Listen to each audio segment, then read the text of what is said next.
Hi, everybody. This past weekend, I competed in the Magic Online Creator Showdown 5K. And it was super fun. It's a semi-monthly event that people in the Magic Online Creator Challenge are able to do. And I just wanted to share my matches. What's cool is I streamed it, and I also had a feature match in round 5. Unfortunately, I 3-2'd, which made me 1 win away from cash. But I played some really cool players, including Andrea Mengucci round 2 and CalebDMTG in my feature match. So I hope you enjoy yourself watching these really, really good games. All right, here we go. Mono red, how can I fit one copy of Atraxa? I'm not playing Atraxa in the historic deck I'm playing for this qualifying weekend.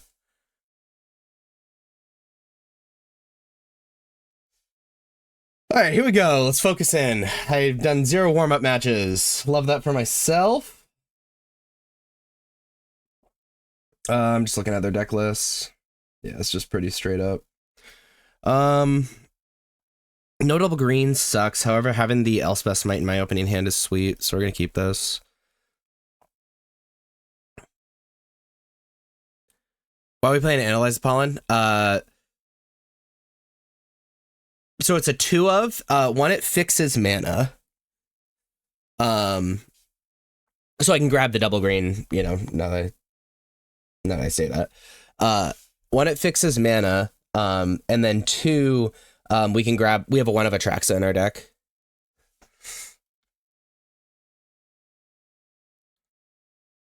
Means my brain's fresh. Sure. Oh, we do the Lush Portico.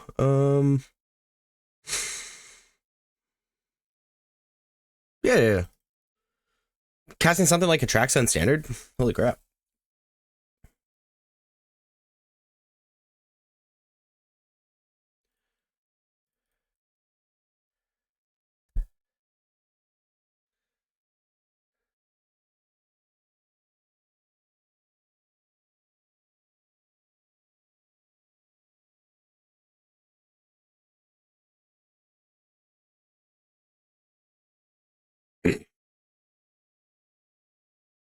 Yeah, it's just like a viciously all-in mono red deck.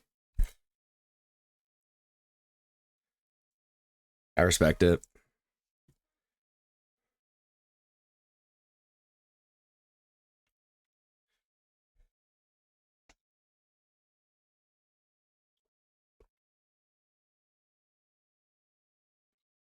Got my second also smite.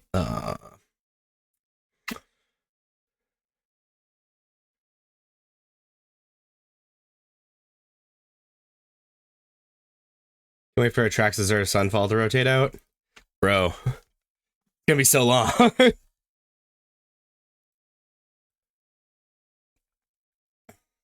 always try to warm up a little bit, but most of the time there's just not time, or you don't want to do it in the room with a bunch of other people and give your round 1 opponent an advantage, or like, you know. All right, so we got Swift Spear. We hit for 1 million here in a second. I don't think I'm supposed to turn 3 Overlord, to be totally real with you. Unless they just like tap out here. Really? I think I'm supposed to just leave Leyline Binding up, to be totally honest. Or I guess get Lost Leyline Binding. So you cost 3 right now, right? I guess we can just leave Get Lost up. And that means I can Overlord Leyline Binding next turn. I like that.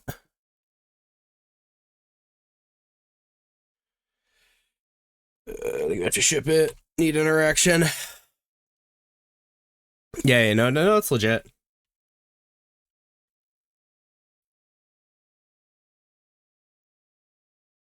I think it's 100% legit.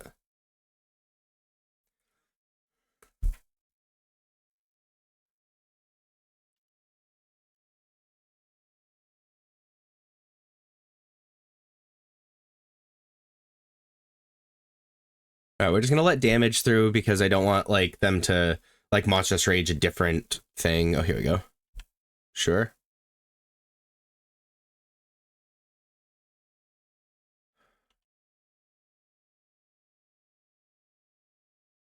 So like worst case, it's 1 Monstrous Rage though. Yeah, I'm gonna save 3 damage. Let a Monstrous Rage if they have it.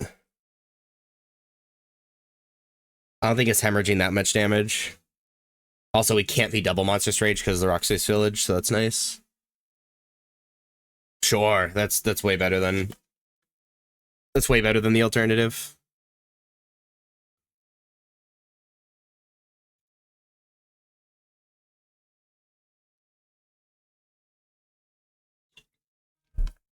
Okay. Now we rock this, which means we get to leave Leyline Binding up.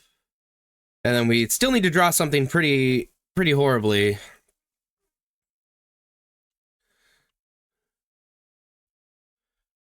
So we cannot analyze the pollen for goodies yet.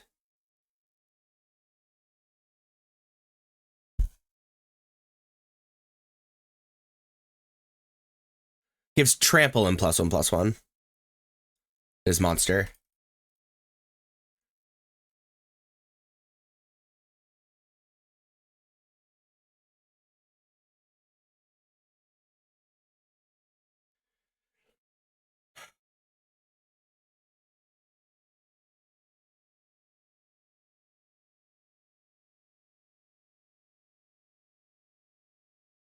I mean, we just let it resolve. Nothing we can do there. Nah.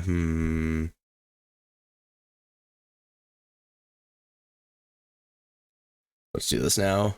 Because they can play that mountain.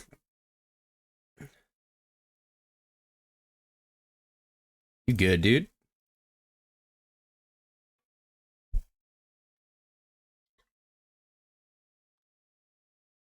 This is a rough matchup, by the way, in case you guys didn't know.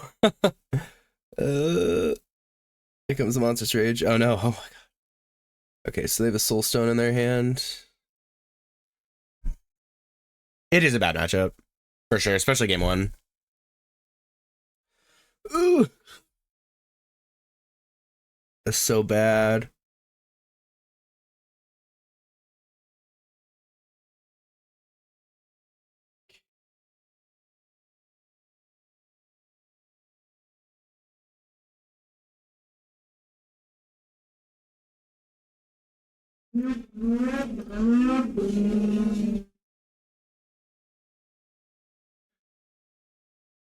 Yeah, we're in trouble. Drawing a bunch of cards we side out doesn't help.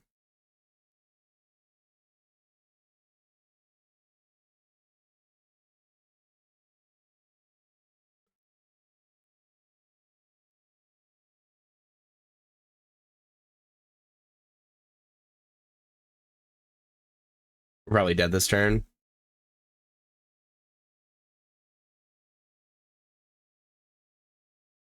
Yeah, if we could collect evidence, we could just grab White Overlord or something. Or Zur.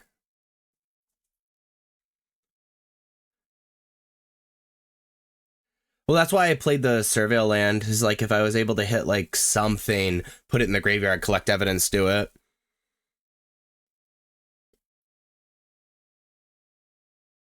What is this? Oh, Burst Lightning Face. Yeah, you win. Alright, game 2. Rugged matchup.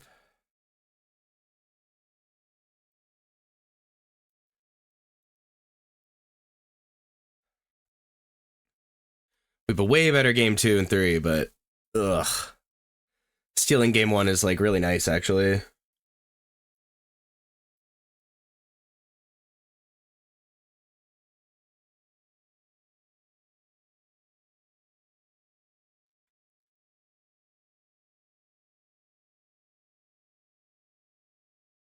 Yeah, Zer's decent.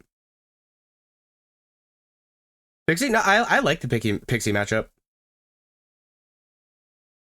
A single White Overlord is like game over for them.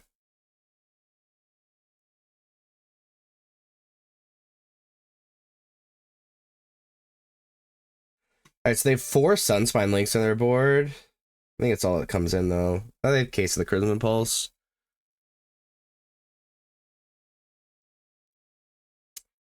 Just take out some Sunfall.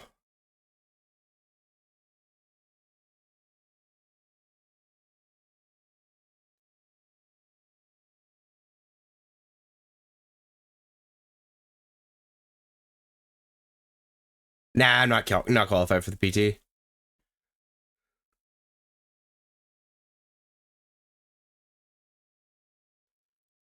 I don't like this keep, but I think we have to keep. We have to. Better on the play. Yeah. I've had a lot of disappointing RCs this season. Or this year. I have some friends going, though. So, support them.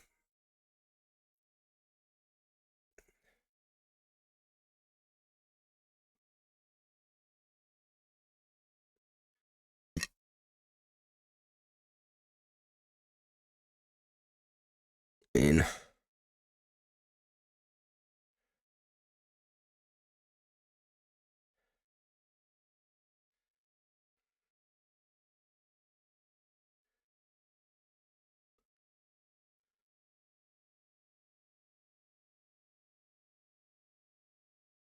That was best possible.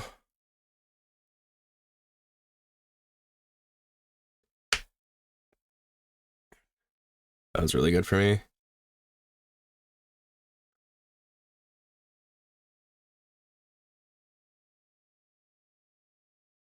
What a draw. Let's go. Onto an empty board. Okay, I feel really favored this game.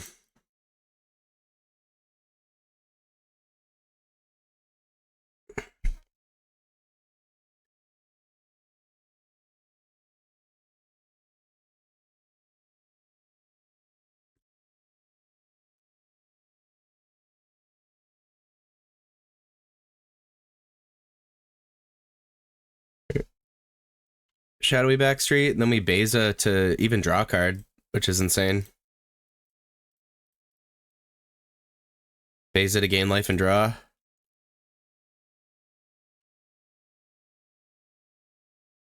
think I've ever drawn a card against mono red. Oh man. Okay. Sweet.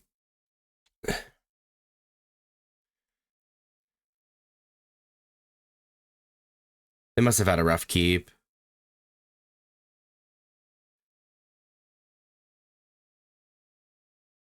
Why can't they do that on the play? Sure.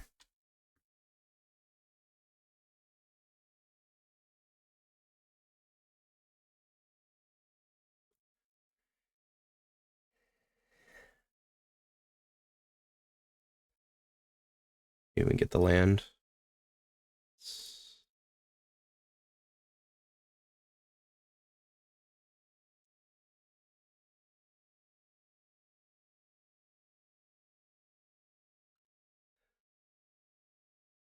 Not bad.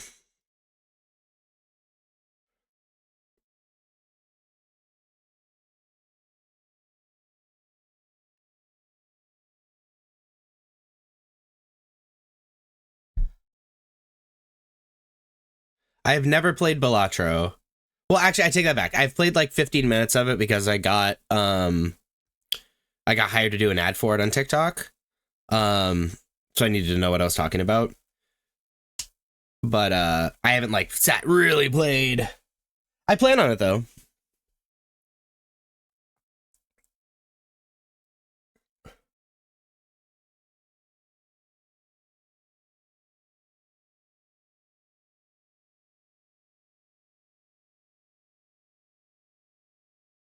Yeah, I heard it's great. I have a friend that's like super into it.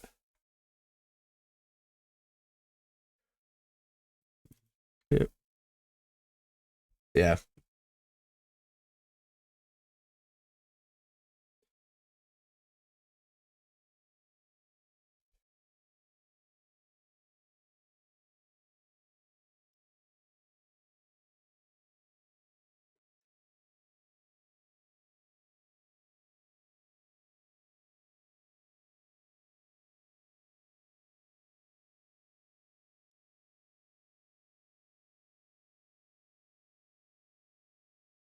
I love these one developer games like popping off.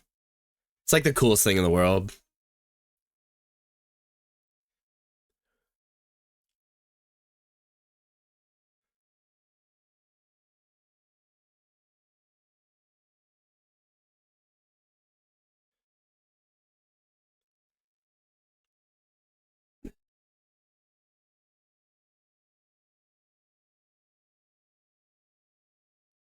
You get to double bail off next turn. They must have kept like multiple Sunspine links and then like justified the keep with like the Rockface Village Heartfire Hero combo. Yeah, that's exactly what's happening here.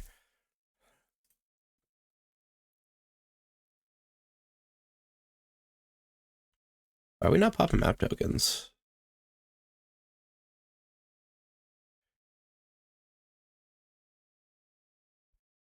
Yeah, I think so. The issue I've had this conversation with my brother-in-law. The issue with AAA games right now is that it's so expensive to create a AAA game. And so the expense doesn't justify the risk to create a AAA game, right? So like games that like break through the mold, things like Spyro or whatever, right? That pops in my head immediately. This sounds insane. It's not insane. I have no threats. I can still lose. You know, they're not incentivized to take risk, and that is bad for gaming.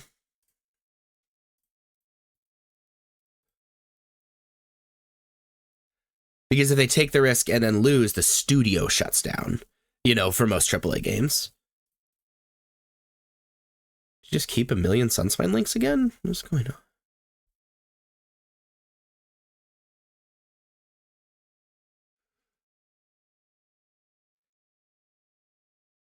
Oh man, I played the wrong land for sure. Whoops. Okay, I'm not playing tight. And so that's a big issue, right?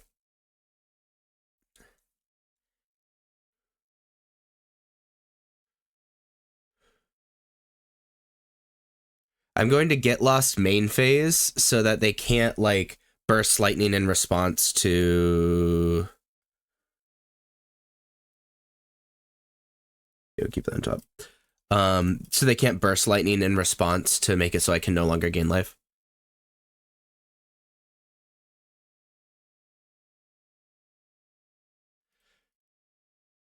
Or like if an indie developer takes a risk and it fails, not a big deal. You know what I mean? It is what it is. You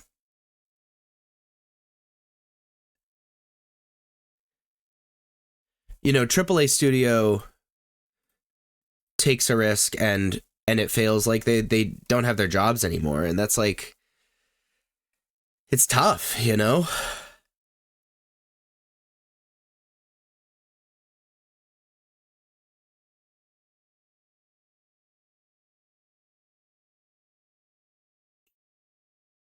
This is a tough call, actually.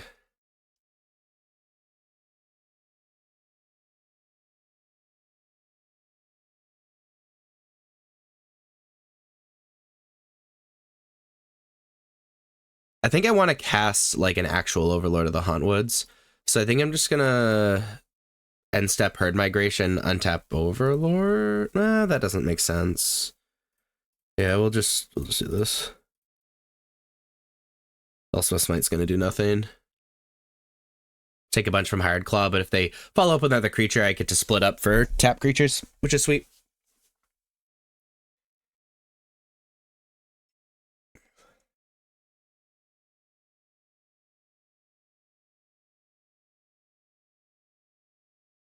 Yeah, creating games just has become so expensive for like super duper top end games, right? Has become incredibly cheap and actually pretty easy for like normal people. You know, if you have 6 months to a year to invest, you can make like a fine game if you have a good idea and a good attitude and, you know, all that stuff. You know, it's just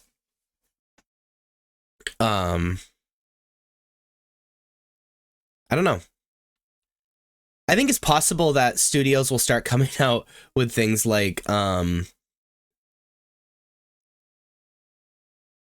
we're gonna hit for 1 million here. Like a studio of indie game developers and just incentivize like a bunch of indie gamers to or indie developers to like do their thing. That'd be cool. And then the studio like pumps out a bunch of games. If some fail, like no big deal. Tapped.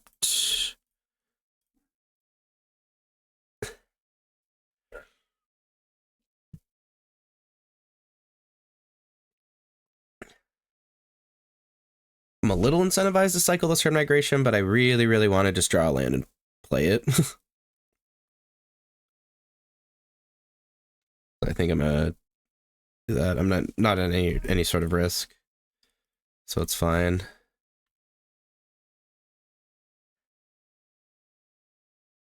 Yeah, sure. Barring multiple Sunspine links off the top into me having like nothing, I think this game's a little sealed up.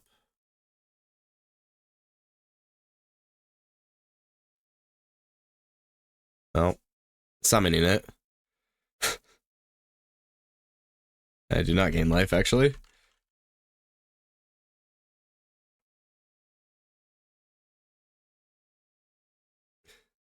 I'm literally summoning how I lose. It's nice as they'll have to start blocking. And they have 3 cards in hand, though. That's just a million.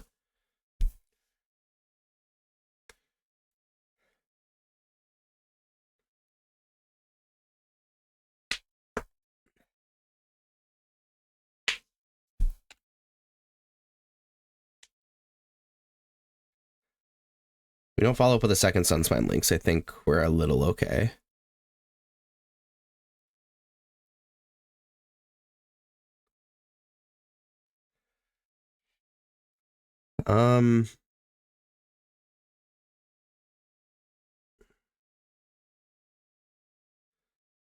Yeah, we have 21 on board.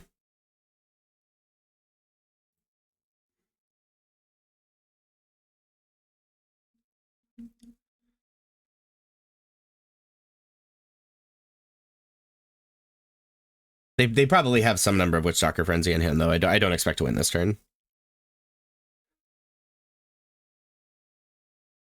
But we're looking good. Yeah.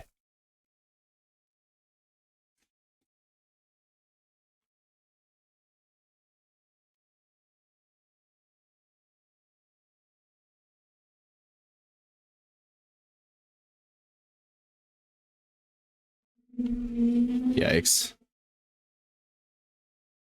Yeah, this hurts on the mono red. I've been here on the mono red side.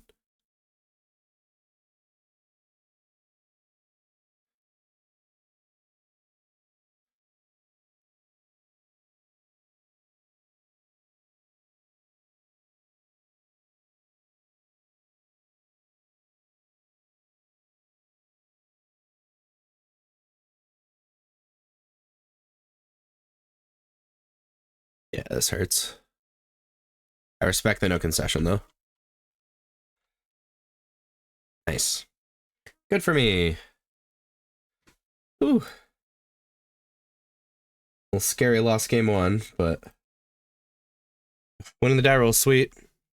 It's mega scary. I mean, that's where we're at, dude.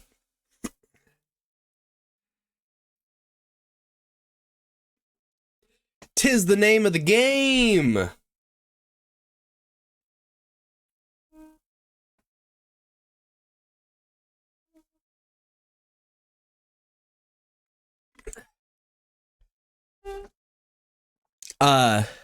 2 months ago, maybe 3 months ago, whenever the legacy one was, my round 1 was the dude that won RC Denver. My round 2 was Reed Duke, and my round 3 was Todd Anderson. This is wild.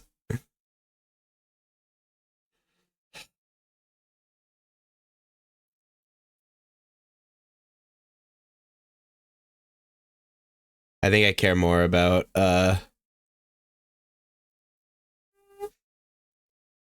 getting rid of the Heartfire hero.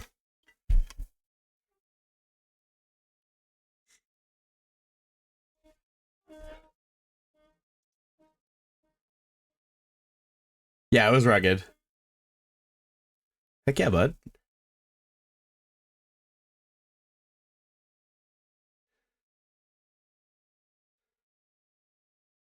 Yeah, it was a good decision to stick with the LSS Might.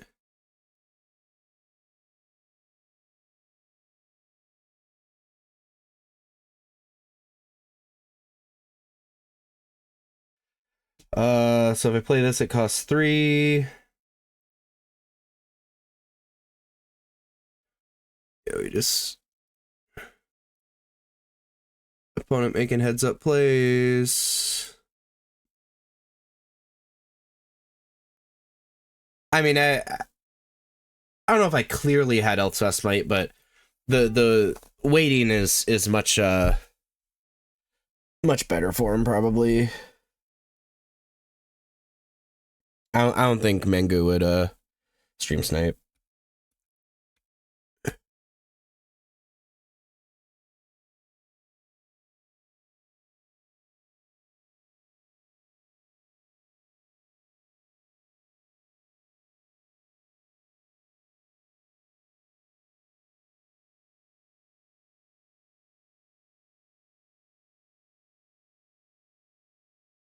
What's cool is we get to do it all next turn. Assuming we get hit for under 1 million this turn. Okay, I bring back up his deck list on the other screen.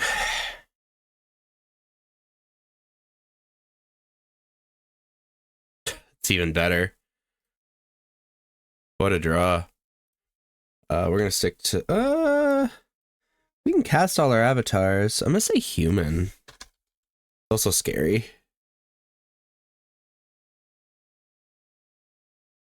Yeah, I for sure don't think he would. I think he just like sensed the Elspeth's Might and waiting is better. Is all that happened.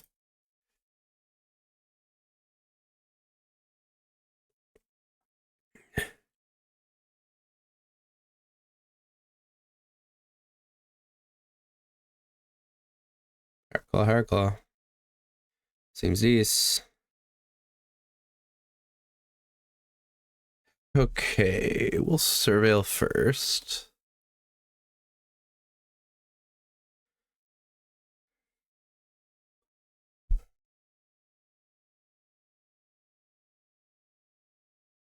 There's no way we can get it in the next few turns, so I'm gonna ship.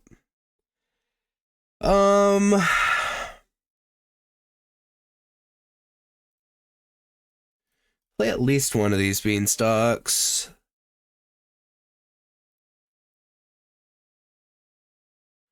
That was a good hit. We just need to live till then.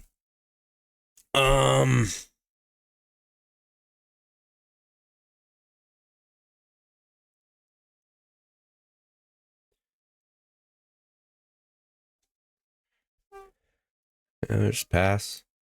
They are not playing any of the hexproof things, so we don't have to worry about that.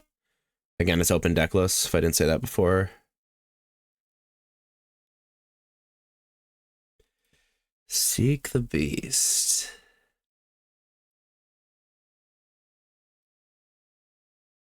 With Shocker Frenzy, Copperline. Deal.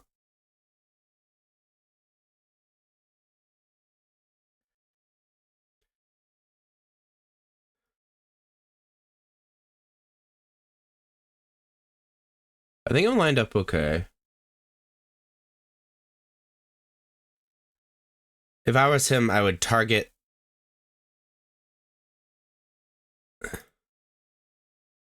Okay, well, if he targets this one, then we just do it in response. Okay. All right. Just do this in response.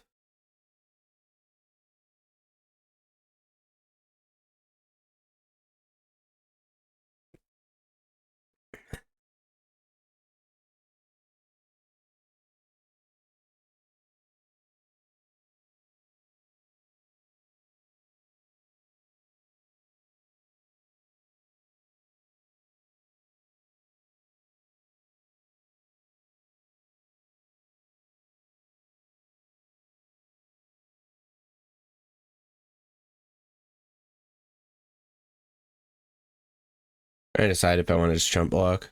I think I do.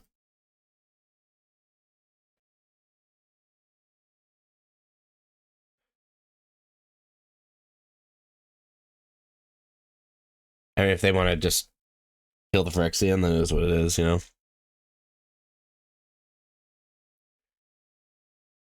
It's just too easy for them to pump outside of Elspeth's Might range. Oh, they get... Oh, I just let them capitalize on Witchstalker Frenzy. I don't know if that was a different play, though.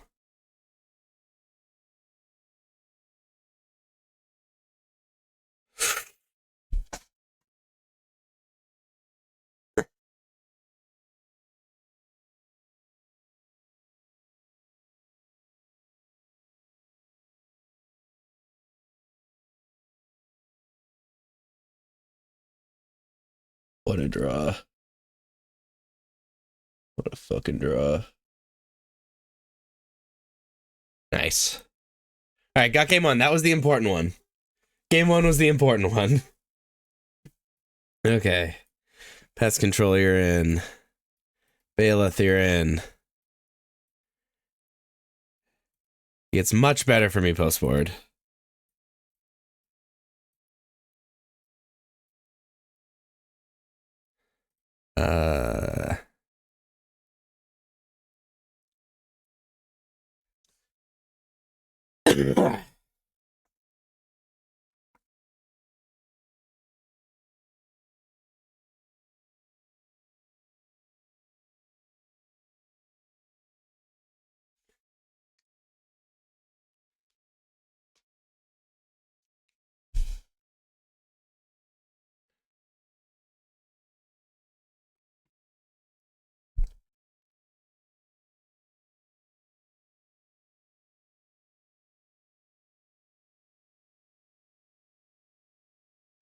It's a little scary. I'm on the draw with a Surveil, and I have Smite, so I think we keep it.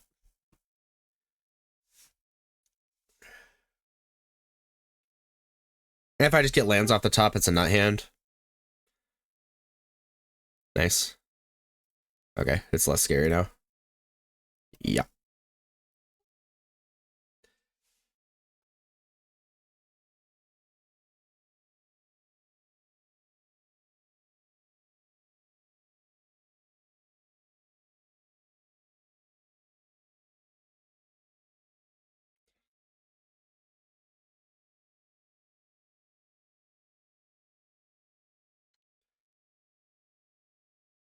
One more land off the top is a nut hand. And if I don't, we just go Overlord, Overlord.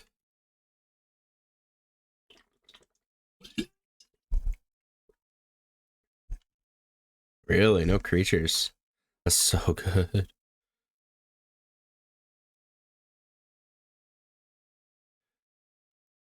What'd you keep, Mengu? Oh, did you mulligan? I didn't look. Just a 6. Sunspine. No.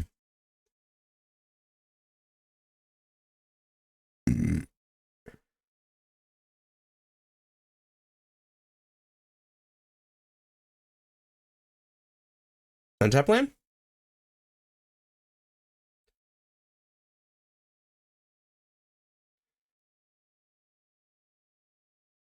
I don't really want a Beza for just... Yeah, we're just gonna go here.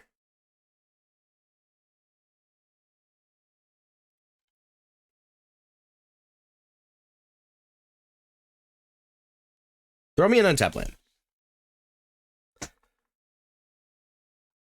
Yeah, he's getting flooded.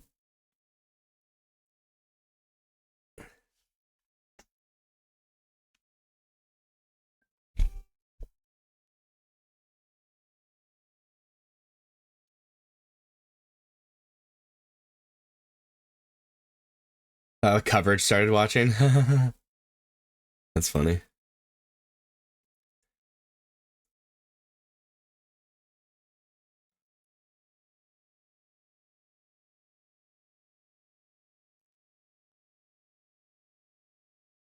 Double strike, vigilance, trample. Yeah, you got it, bro.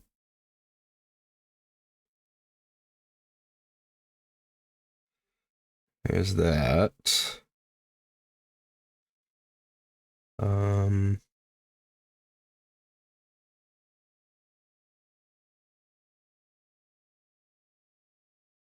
This is an argument for like Beza binding this or something.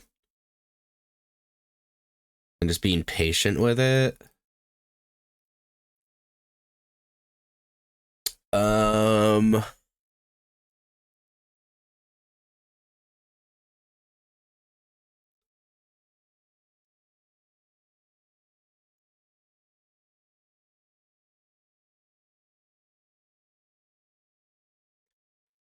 Yeah, we'll do that. I like that.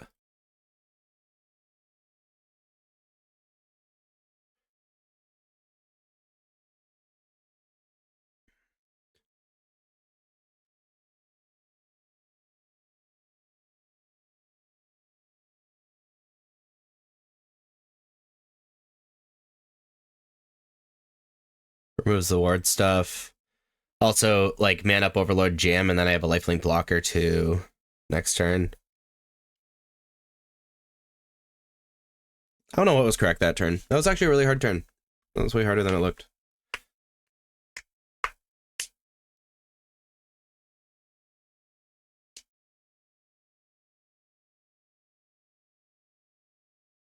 Another Manifold Mouse is brutal.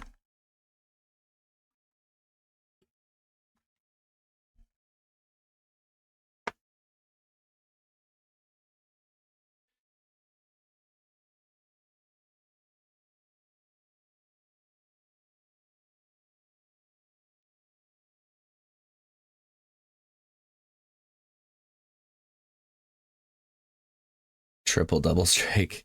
Okay, let's assume the worst.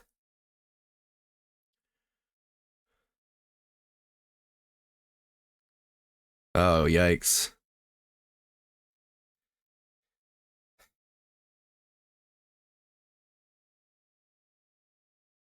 Let's assume the worst, that he has Monstrous Rage. We block here, super conservative. Take 2, let's say Monstrous Rage, 6, 12, 11.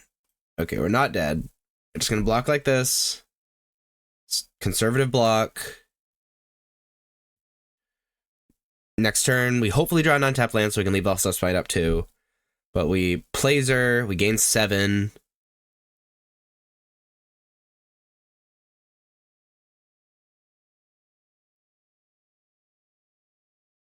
No untapped land's annoying.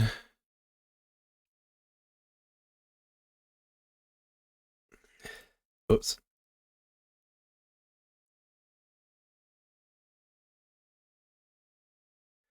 Plazer against 7, get a bunch of blockers.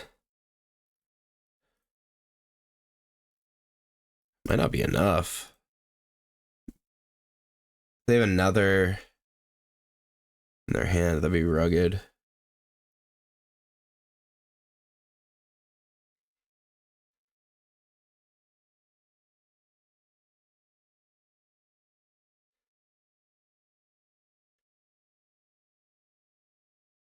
Nice.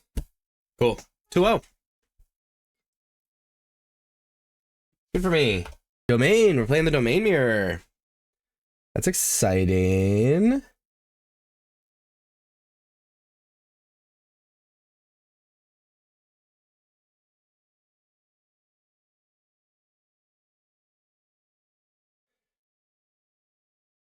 So our opponent's a little bit more set up for the aggro matchup.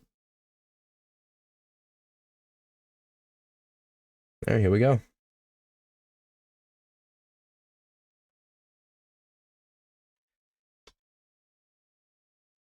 right, Domain Mirror it is. Gotta change gears. We've been playing against aggro all day.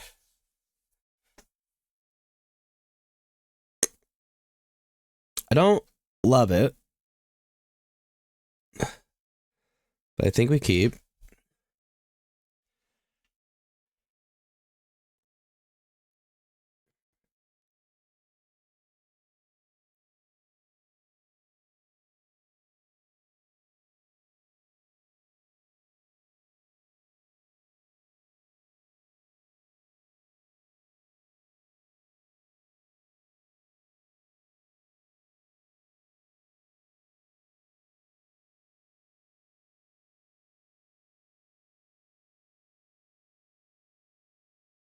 Alrighty.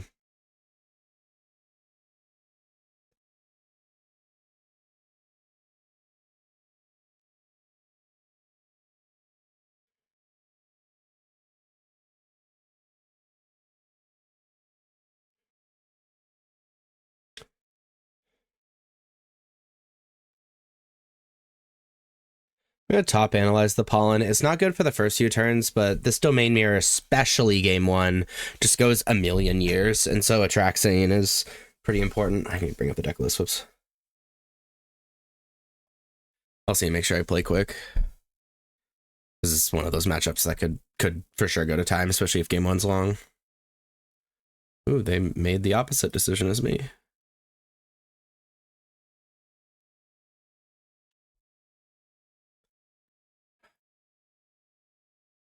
We ship that.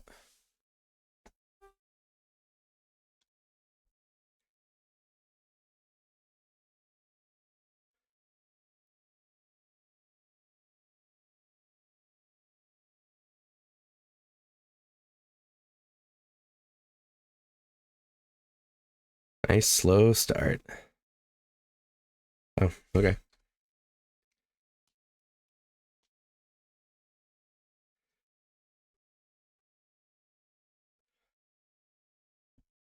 Opponent's hurting on green. That's probably why they shipped the analyze.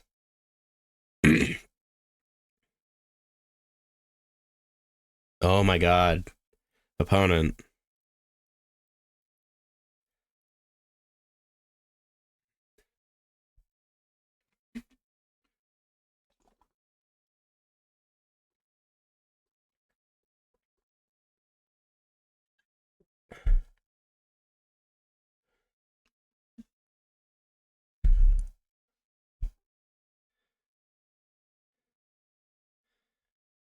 There's an argument for Zeri next turn, but I think I'm just going to play another Overlord.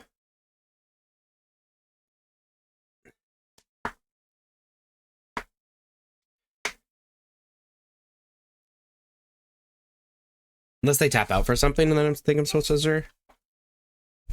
Yikes. This sucks.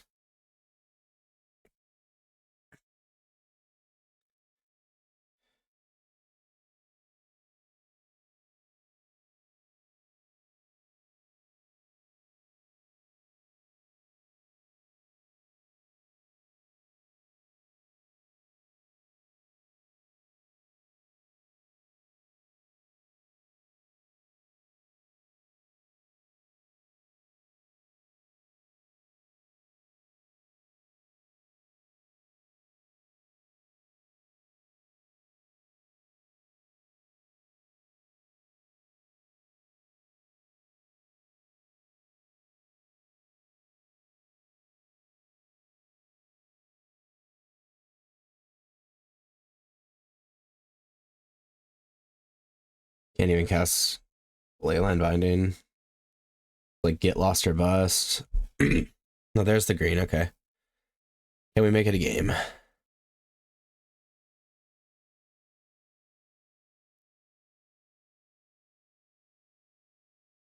One off of lethal. Zer.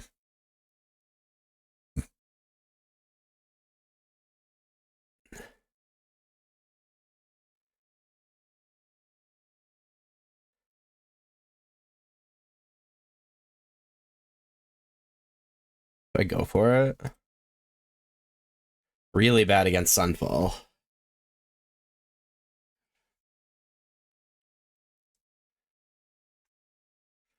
Nah, I think I'm just gonna play another Overlord. It is the mirror. I'm a little bit better set up for the mirror though, which is nice. Frankly, I just jammed the deck that I won the second RCQ with a few extra things from Aether Drift in it.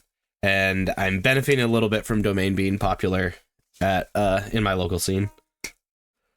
I didn't have time to properly test for this tournament.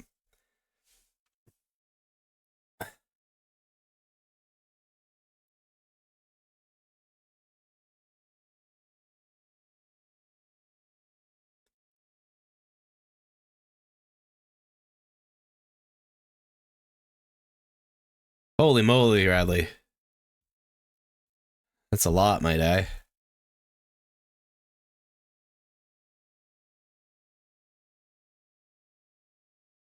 I will say it's really nice. My wife,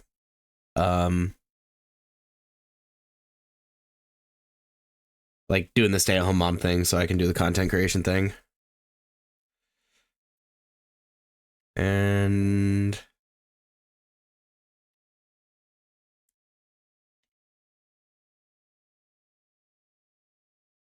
we draw a land, it's lethal. Come on. A little laggy. Yeah, man. There you go.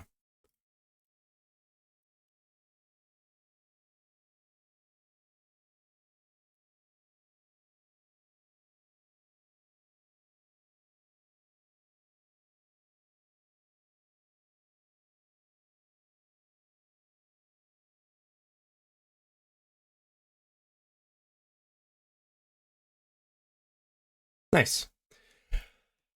Okay, what do they have on their board? They have Terra Sunder and Stonebrain pretty good against me, and then Nissa Negate. So I think I have a little bit more. I don't know. I just go Doppelgang instead of that. Yeah, that's pretty much it. Get these smites in the bench.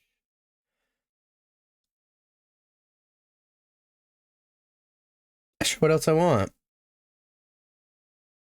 I guess get rid of the Ride's End? Feels a little wrong.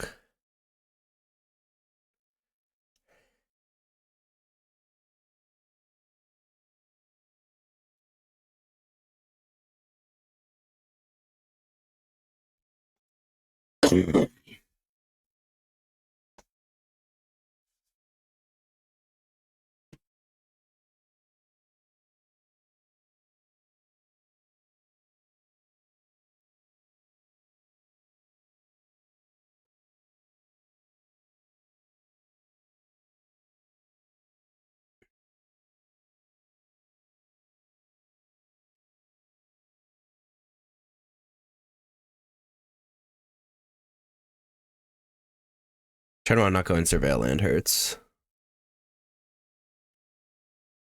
They kept 7 this time though.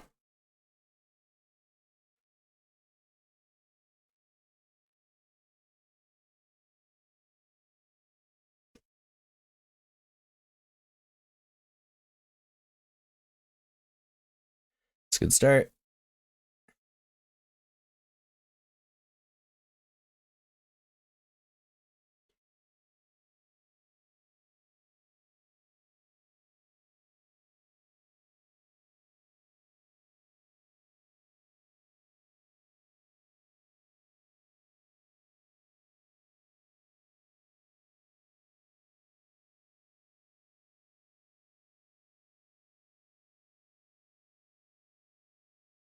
Okay.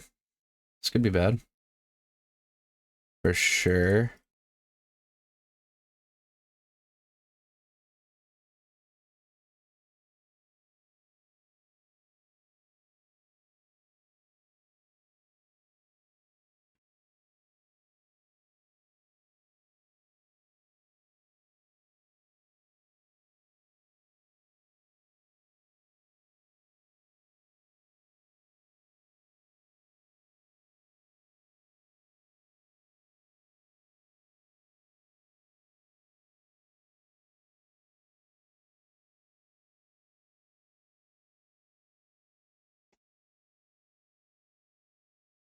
Okay.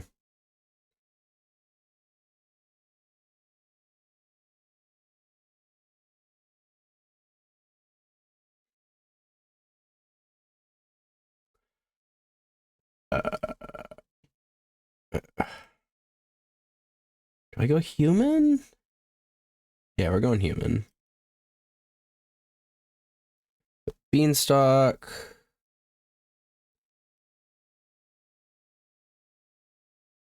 Binding.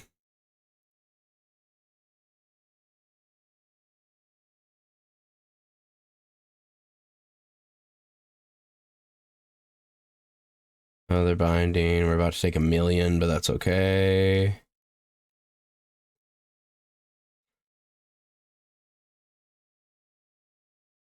Should have played the tap land. For some reason, I thought I had three white sources. That's my bad.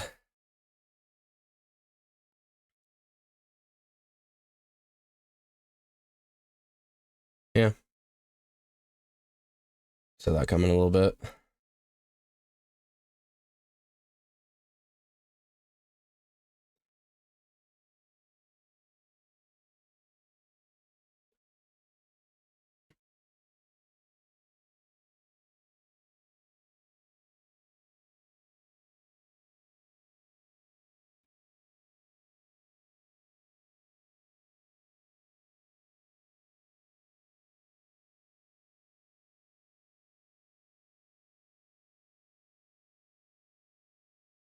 Okay. I'm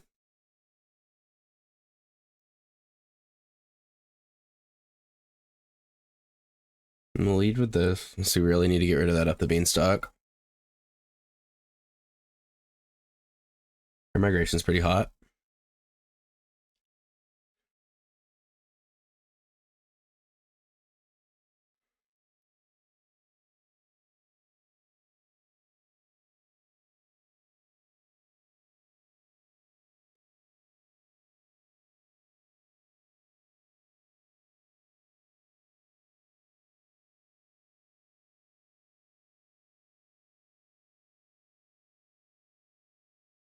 Just gonna get rid of it in response, which sucks, but...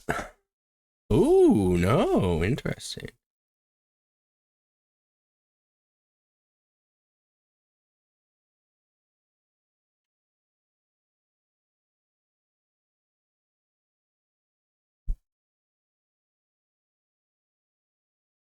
They're gonna Binding Zur, untap their own Zur, man up, and kill me in one turn. I've seen this line. We're in trouble. No. Even worse. Oh no, they get their own Zur, yeah. That's lethal. Alright, game 3.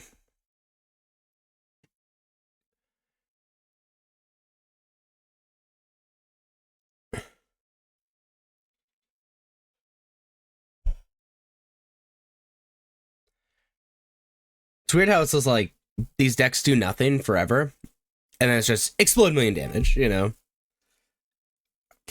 Can't keep that. Don't feel good about it.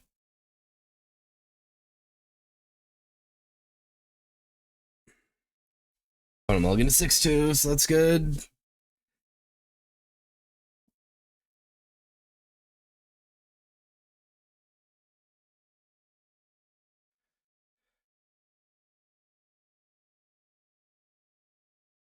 I think mirror matches, especially mid-range mirrors or control mirrors, are like kind of like the essence of Magic. Like you're trading resources and you're working with the same stuff. I kind of like it. Mulling to 5. Hand's looking better. I'm still nervous. We need that green source. Being on the play and keeping this hurts a little bit.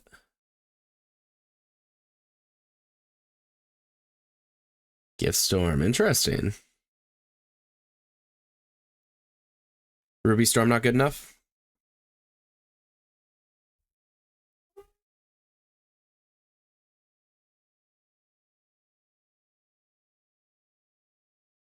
They tanked for a while.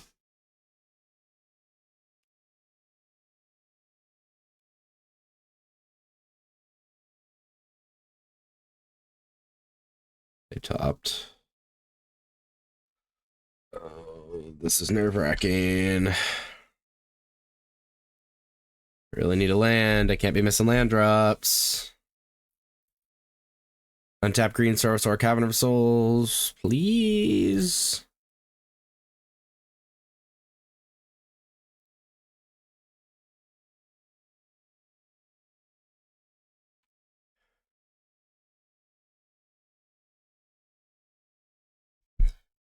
Fuck.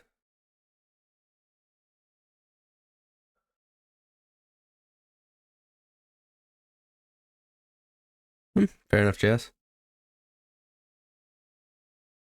Opponent's giving me time, but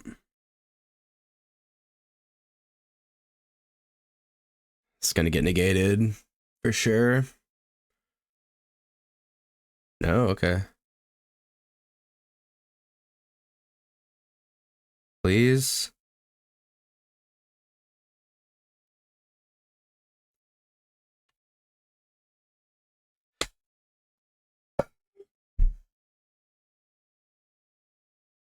Yeah, like Legacy Ruby Storm, yeah.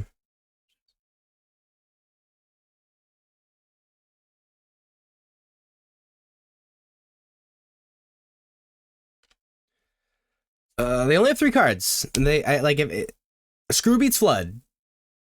If the Screw eventually hits their land. Okay. Okay, we're in the game. Negate's live. Top.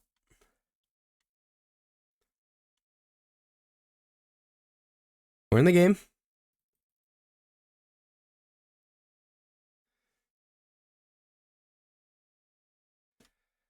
Have to negate that. We can't let them draw out of their mulligan.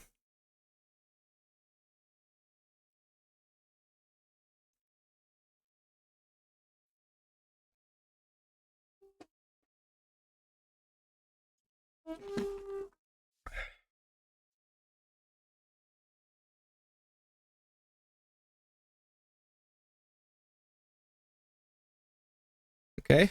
Stabilizing. As in, like, getting the engine going.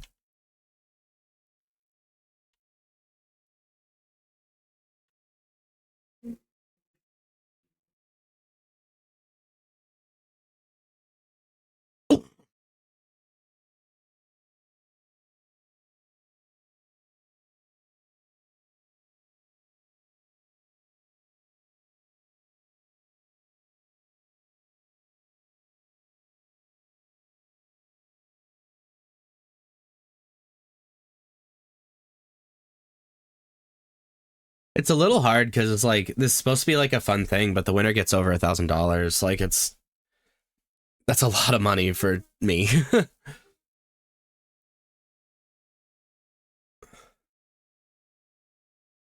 Okay, bottomed.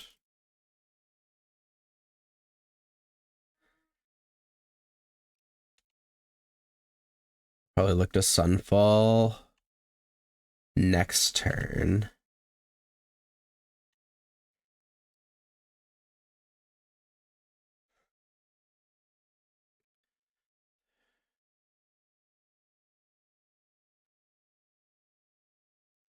So, like, yeah, I'm just gonna Beza.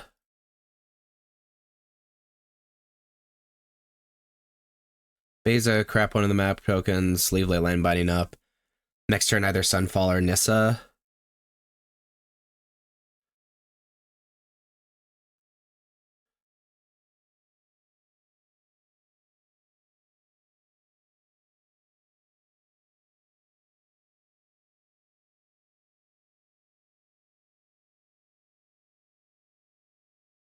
That land's a bit of a tease because I needed a green land to go Nissa for full. Maybe the Beza was wrong. The only other option is just either do nothing or play Nissa, and I think both are wrong.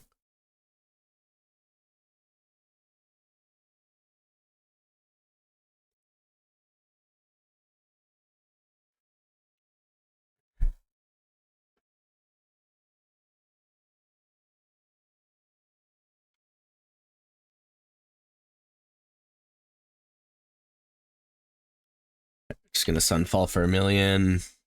They only have 2 cards. We have answers to what's on board.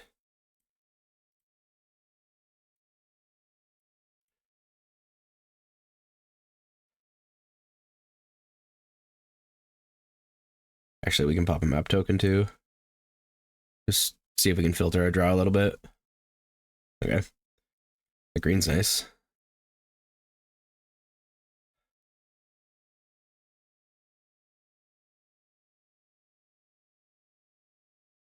No negate. Okay, nice.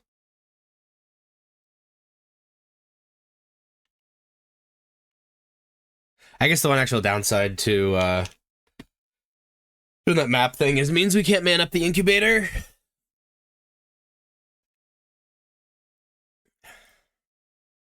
So that feels a little bad. Oh, we just passing? That's so good. Okay. No negate. No negate.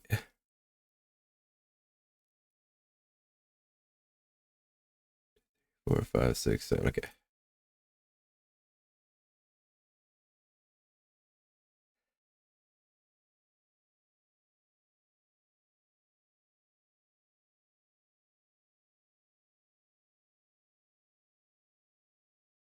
God, what do you mean? I will tap the non-green first, so it's fourth. Game's never figured out how to do the Phyrexian mana properly. No negate, please! Let's go! Okay.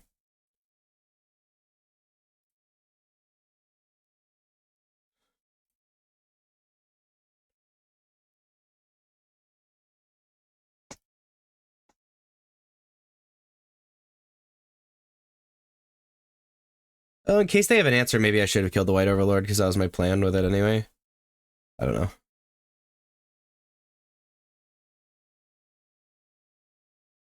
This way we kind of have lethal next turn. Yikes. Yeah, that's really good. Yeah, maybe we should have popped the White Overlord.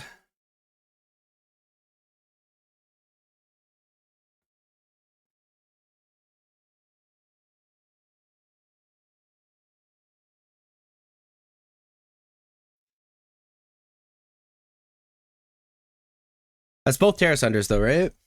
Or was the other Terra Sunder in game one? The other Terra Sunder was the other game. Crap.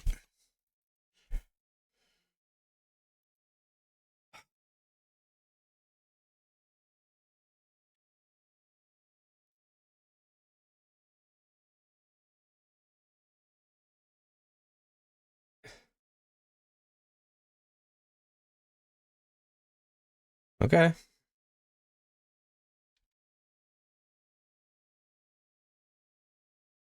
Especially after the Sunfall was burned. Nice. 3, 4, 5, 6, 7. 1, 2, 3, 4, 5, 6, 7. 1 mana off from doing it all.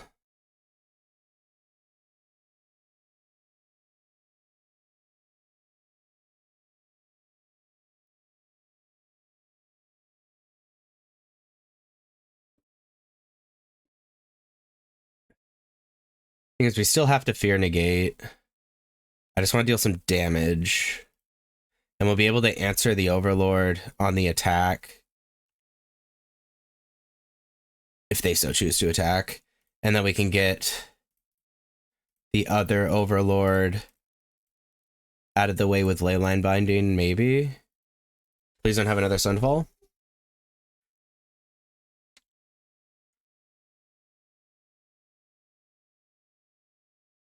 I think I could have played the Nissa turn better.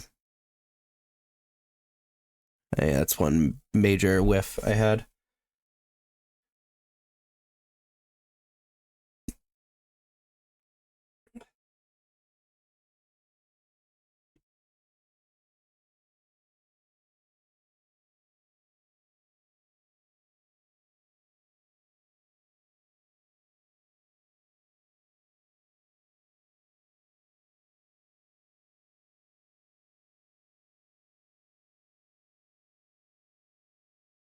Okay.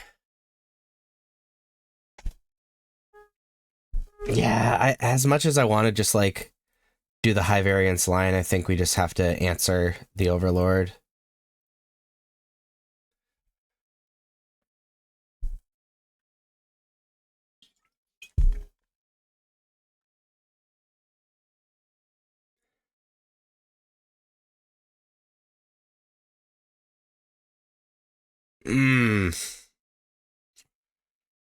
That's bad. Especially with us whiffing. Yeah, Aether just Limited has been really, really fun. Doing this on upkeep, so they have to use mana, but... Okay, well, we do this now then. Please have nothing, I guess.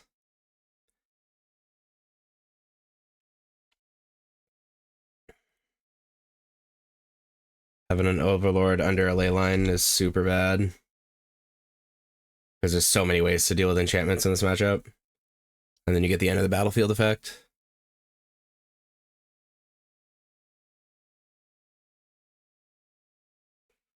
Sunbrain's pretty good in open deck lists. What do they say? Probably like White Overlord or something. Could just say Atraxa. Zero Tonal Schemer, sure. I guess that's the explosiveness. They have air in their hand. We're okay.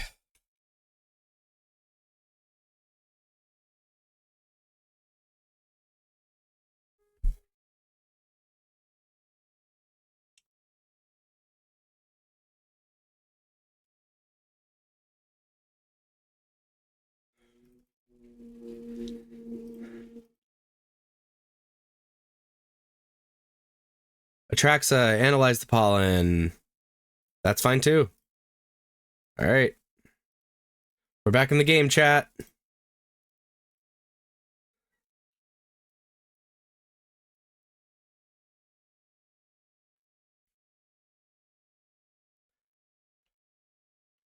There's just so many cards in our opponent's deck that would be really bad for us. Just answering any enchantment would be so bad. Another frickin' board wipe would be awful. Use one Day of Judgment, one Sunfall. So they could have two more left in their deck, depending if they sided out any. Win 2-1 twice in draft. Nice. Hell yeah, dude. Yeah, I've played 3 drafts with it. I 2-2'd the last time I did it, but I 7-wind and then 6-wind, you know, on Arena. The draft format's fun.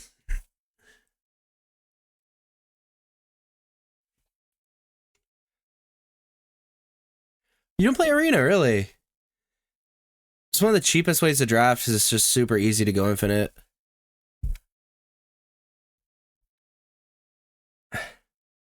I mean, I prefer Magic Online, but it's still... What do they say on this one? Atraxa?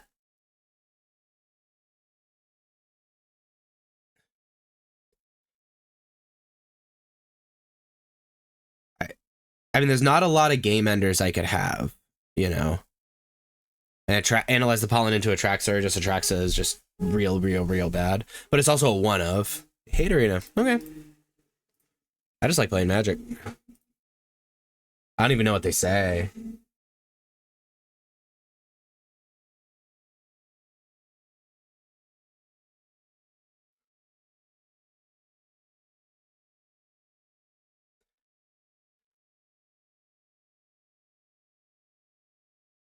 Up the Beanstalk, maybe? But it's kind of late in the game to care about Up the Beanstalk. I would say Atraxa, I think. You need to give yourself a chance to get back into it, and really the only way I pull ahead so that they can never get back into it is Atraxa.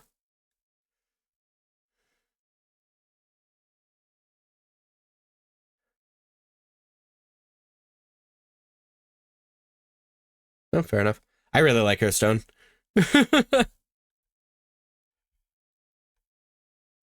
Leyline Binding. Okay. I do have 3 left in my deck. That's fair enough.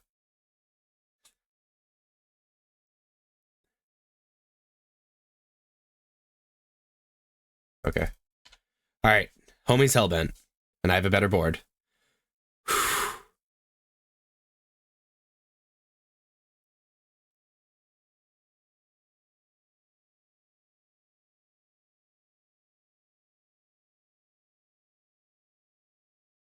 You can't figure out how to play after limited there? Or you go to the limited tab?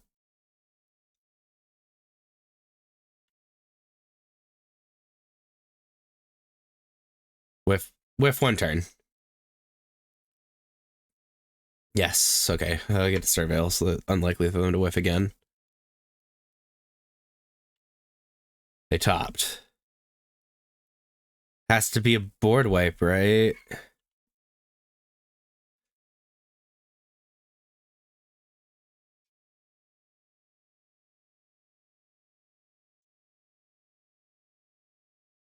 Spring the squad. Zero has to chump block.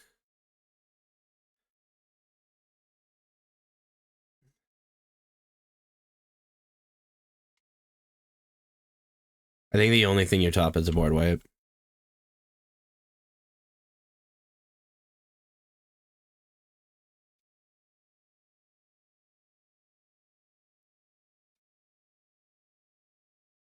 Let's go. 3-0. Nice. Opponent did not think ahead. You have to bottom everything but a board wipe. There, for sure.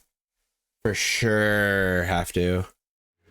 Primeval Titan. And I don't think they want to give Primeval Titan to Pioneer. All right, here we go.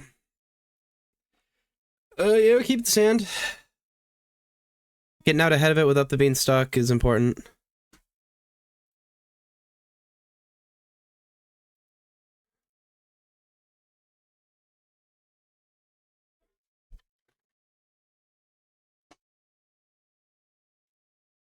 The other Titans would be fine in Pioneer, but Primeval Titan, you can't give to Pioneer. No way.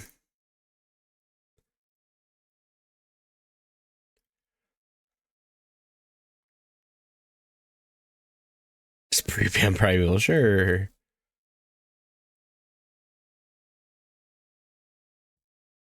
It's a little annoying.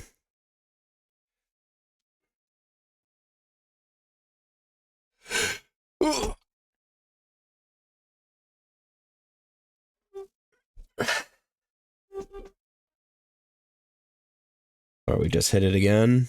Why not?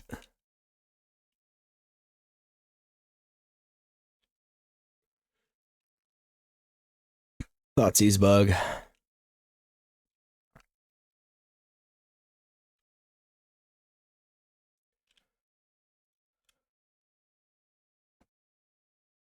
So they are playing Phantom Interference, so you need to be a little worried about that.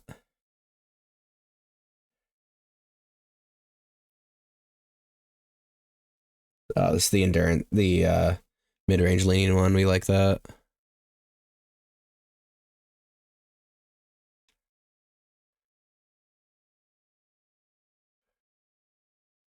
Hell yeah, we're being stalking. That's how we pull ahead in this matchup.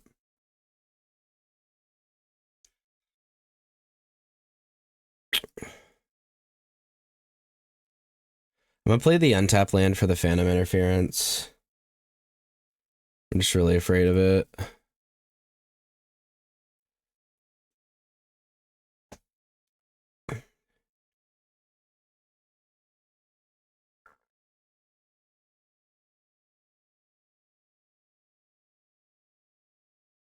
Ugh.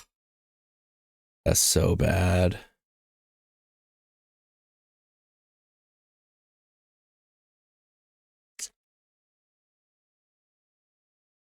So bad. All right.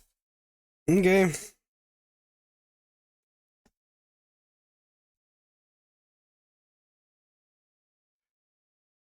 Punished for not just firing it off. This sucks.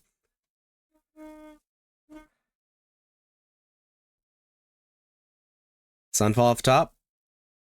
Sunfall best draw. White Overlord. Sunfall. Even Green Overlord.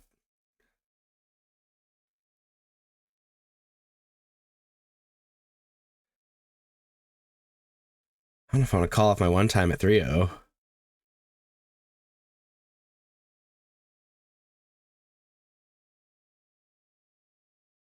That's good enough. Oh, maybe it isn't. I literally need to tap out for it. Are you joking? There's the Sunfall. Which means... I think that means I pass because I want them to use the Phantom Interference on me. One time per viewer. I want them to use the Phantom Interference on Leyline Binding, I think.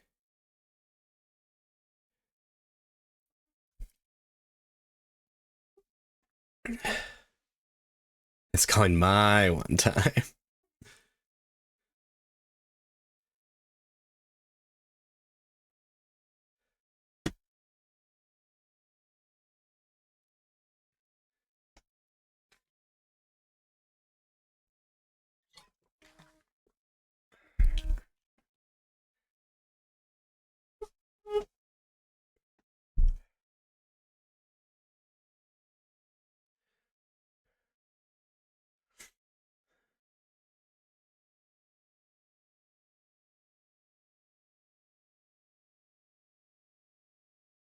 I'm feeling we're going to get got by Gear Hulk, but we'll see.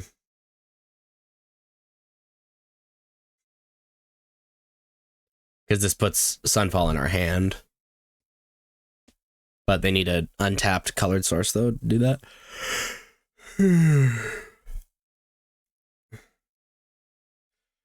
Okay with them Phantom Interference in here.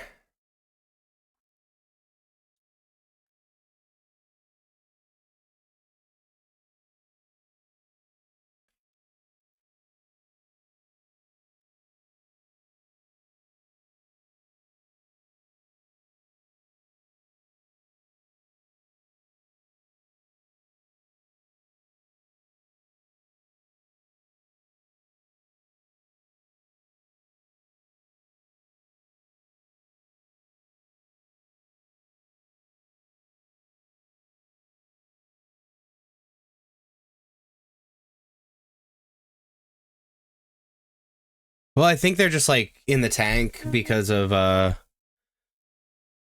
mean, they have 6 cards in hand, so they probably have a lot of decisions. They're essentially a flash deck. They know I topped.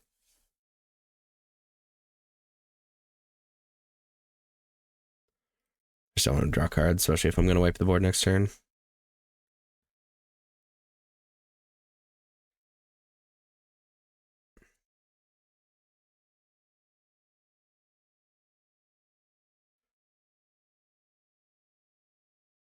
Five.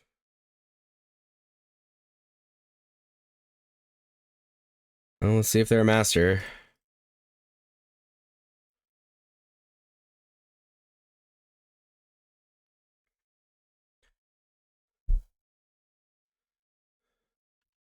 Oh my god, is it resolving? Okay. Go team.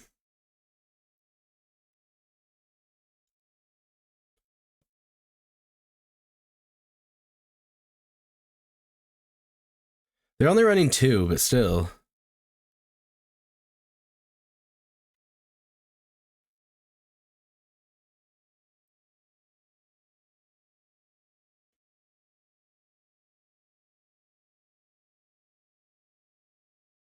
Fairy Mastermind's annoying.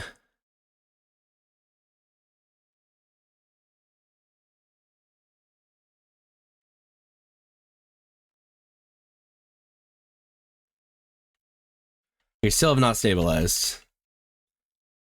Here comes a Kaido.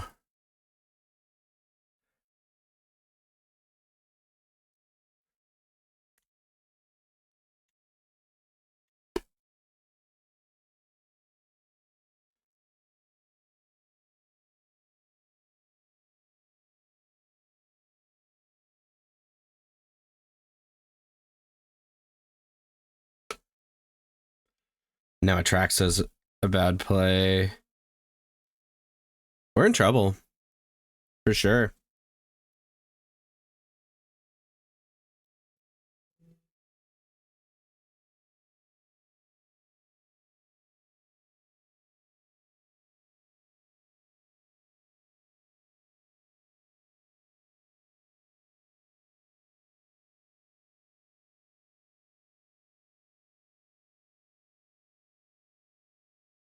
Okay, that makes it easier. 4. Maybe just Cavern just in case.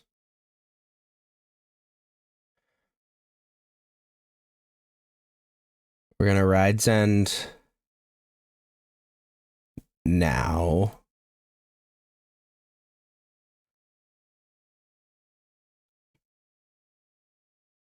See where we're at. White Overlord probably looking to chump block. Yeah, we're just gonna White Overlord. We don't need to get fancy.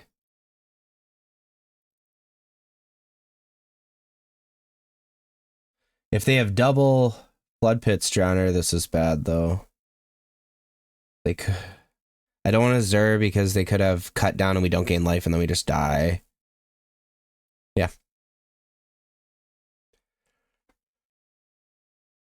If we untap one more time, I think we're okay.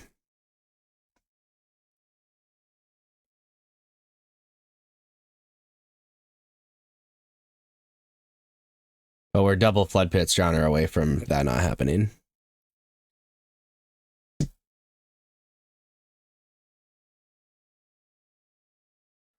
Yeah.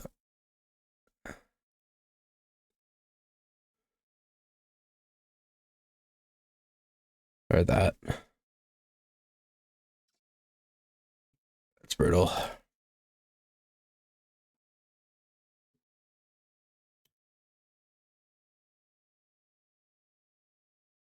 Okay. Look at their sideboard. Not a lot of craziness. They'll bring in duresses and stuff. They're mostly just going to be taking out stuff that's god-awful.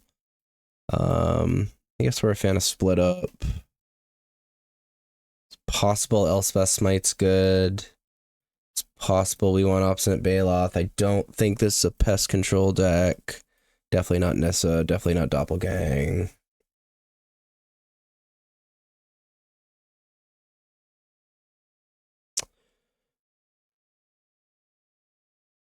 Let's do something like that. I don't think we have much of a board, actually. Yeah, let's do that. I like everything.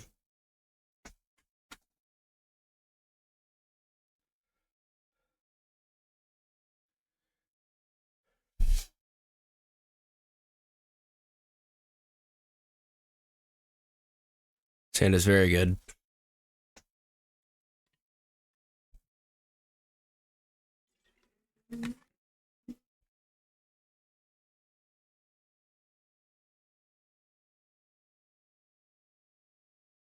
They have 3 Tidebinder in their board, too. So we need to be aware of that.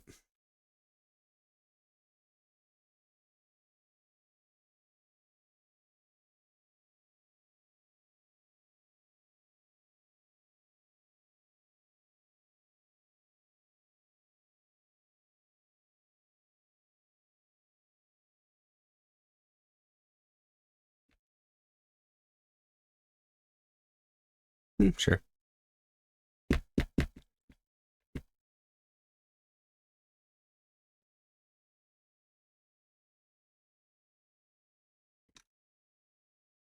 Well, that's yucky.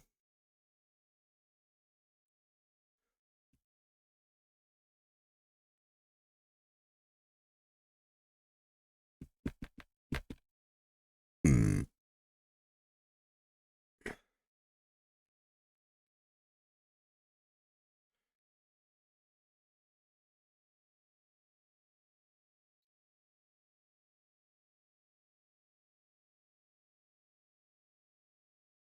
Just gonna say Avatar.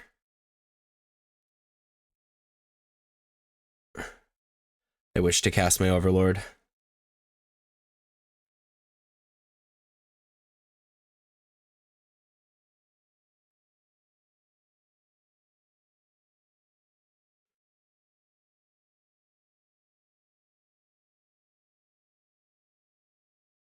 Mm.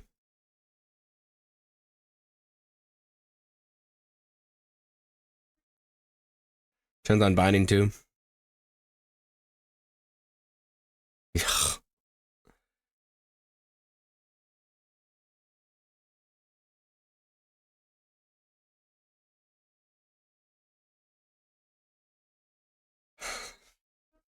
Dude, we're getting wrecked.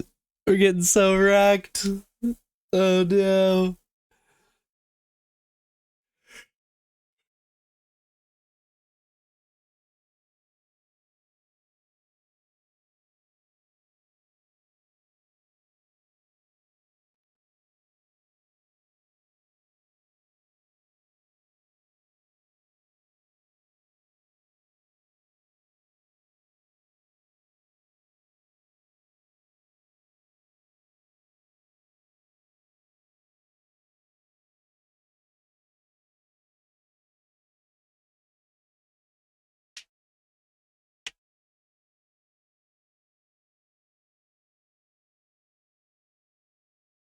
Okay.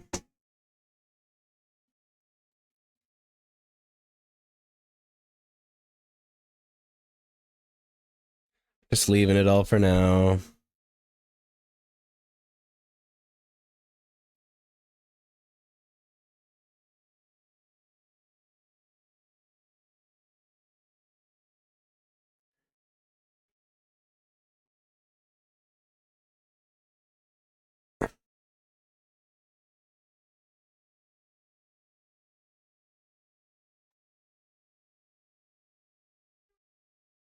Luckily, I only have one card in hand. If it's a Kaido, I'm in hell, but...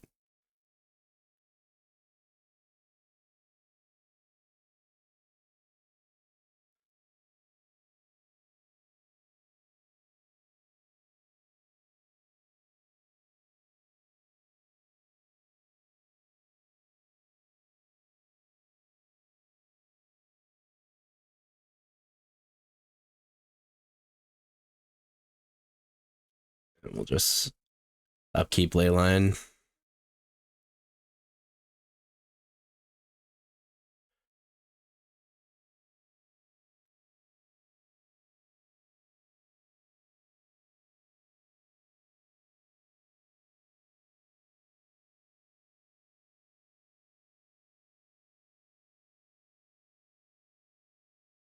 That's why we did it on upkeep. So it also negates their turn.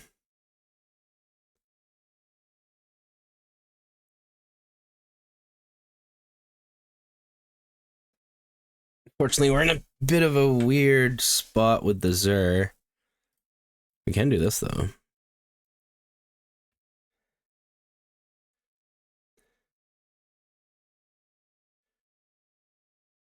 Yeah, we're just going to go tapped. So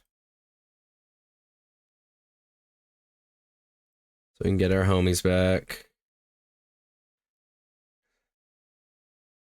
Then we get a blocker. We can start jamming for a million.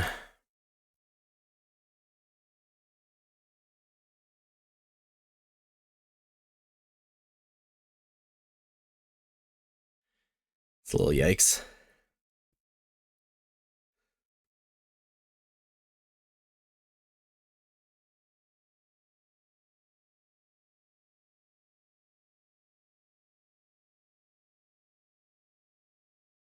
It's a blind card, so I'm going to assume it's nothing.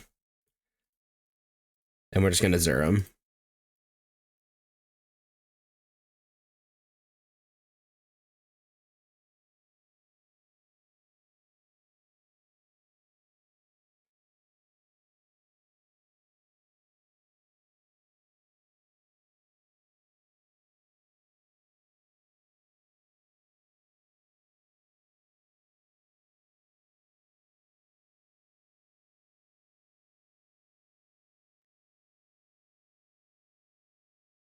I mean, it makes sense they kept in the cut down because they're so good.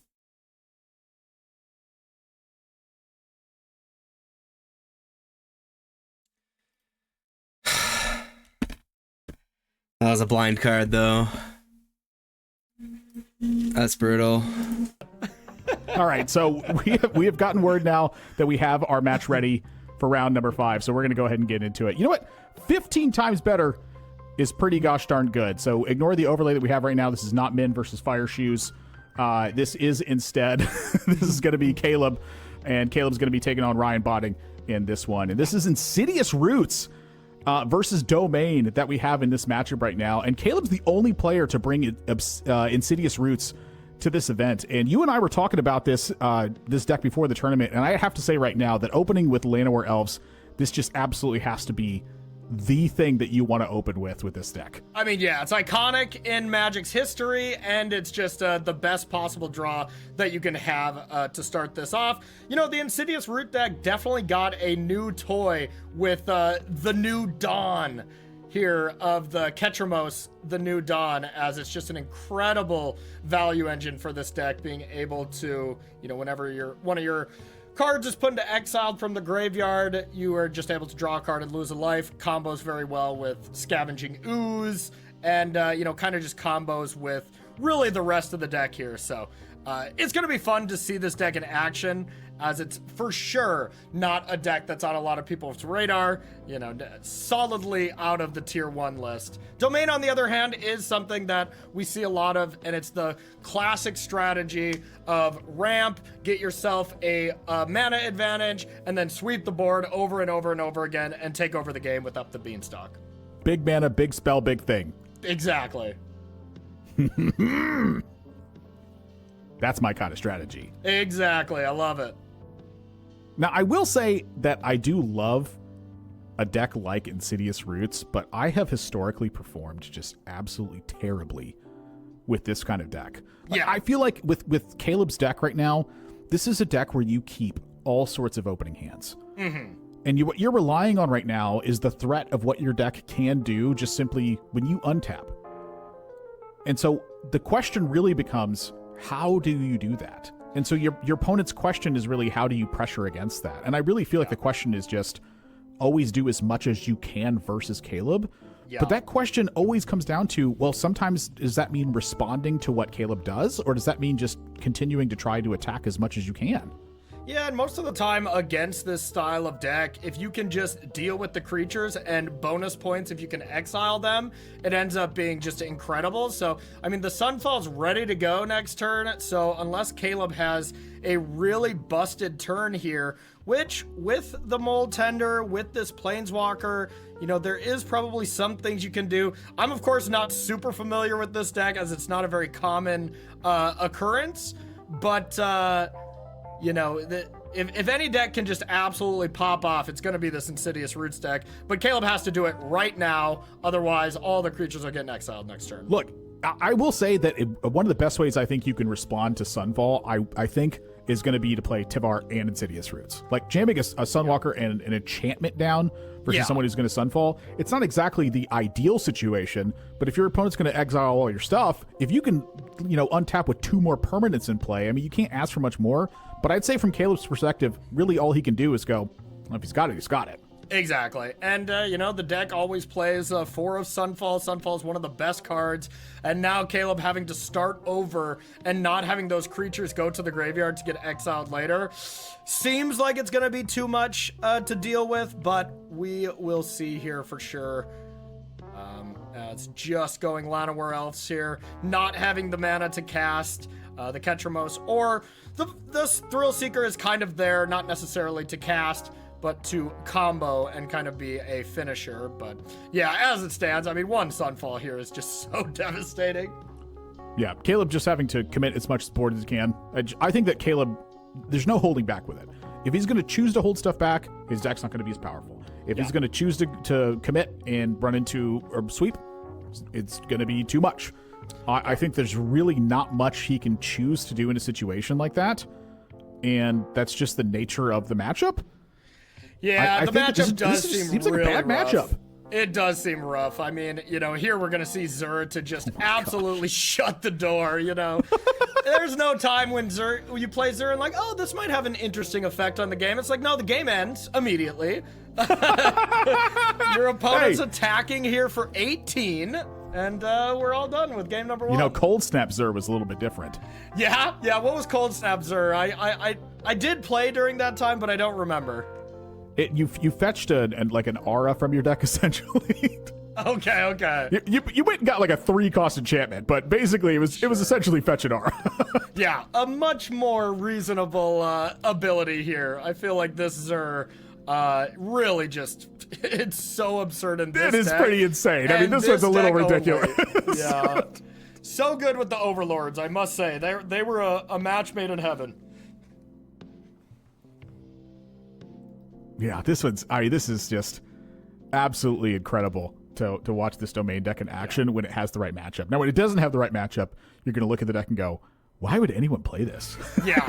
Feels like that's so much of what Tournament Magic is. I feel like when you're watching a deck and you just get obliterated at like the PTQ or like the RCQ rather, when you're playing the deck where you're like, I got all the wrong matchups. Why did I play this? Exactly. But, the flip side, you run into some good matchups and your tournament looks a lot different. So here is Caleb's deck, and a really interesting take on just the classic Golgari Insidious Root style deck.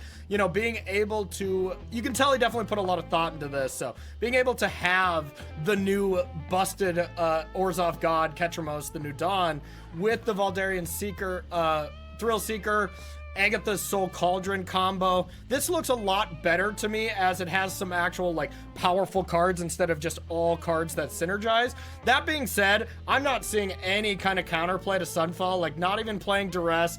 Caleb is just definitely saying, hey, if you got it, you got it. And Caleb wants to try to win the game before 5 mana is established. Now, when I look at the other side of the board, that is kind of what this deck is doing as well, where you are playing a domain deck. You have pretty much the classic style of, like you said, build big thing, play big thing, play bigger thing, hope that big thing's enough. Exactly. If you run up into a strategy where this doesn't work, you are also losing the matchup. This is how this deck works. So on the flip side of this, if this deck runs into the wrong matchup, you can also lose just simply because of that. I mean, this is a different side of that same style of strategy. And this deck also just loses to itself half the time. You're a 5-color deck that plays tap lands galore, and if you don't have Overlords and Up the Beanstalks to kind of fix your draw, you can just have some really, really awkward draws as well from the domain side. But yeah, like you said, it's a very high variance deck. It either does something and it does it extremely well, or it can be kind of awkward. And, even here, Ryan's hand is chock full of lands. We'll have to find something, but has 4 ways to surveil cards with these tap lands as well. Corey. Yeah. You have to become one with the deck. Yes. You do not simply lose to yourself on mana. Ah, of course. You understand. This is a strategy I learned long ago. Working out wonderfully as well. Now Caleb has a nice little play here. Overlord with this this tender in play to be able to mill a bunch of cards and then use that for mana is pretty sweet, so we got some good stuff going on here. We are looking at the sideboard from Caleb, which does, I think, play a pretty big role in changing how the matchup can work. Yeah. Haywire Might can just work in other matchups, but it happens to work in this one. Yep. The Soul Cauldron being a very different variation of how this deck can function from Graveyard, having the Overlord being able to fight against the way that Sunfall is going to work. Just lots of different tools that work in the same way. It's a lot of how your draws line up versus what your opponent's draws are. It's, while you have that all-in style of strategy versus domain, the way that your tools interact can also play a big role in that as well. So it's not just simply you're all in, do you have it? It's sometimes how those tools interact as well. Like Ryan Botting, I think, just undoubtedly has the advantage in this matchup. Yeah. But how is the advantage in this matchup working? Yeah, for sure. And that negate there on the Soul Cauldron was really brutal, because the Soul Cauldron does some absolutely busted things, especially if you can get a Haywire Might underneath it. All your creatures turn into Haywire Mights then, and you can really just start destroying your opponent. But, negate, not even necessarily a card that would have been the most obvious to bring in. So that turn 2 negate from Ryan was really good here on Caleb's Soul Cauldron. Throwback working wonders in this matchup as well. Yeah. This was a very surprising card to me of how well this ended up being. I think overall, I saw this card and I was like, it seems okay. The amount of impact I feel like this card has had in green sideboards is just, every single time I watch it operate, I'm like, this is really good, isn't it?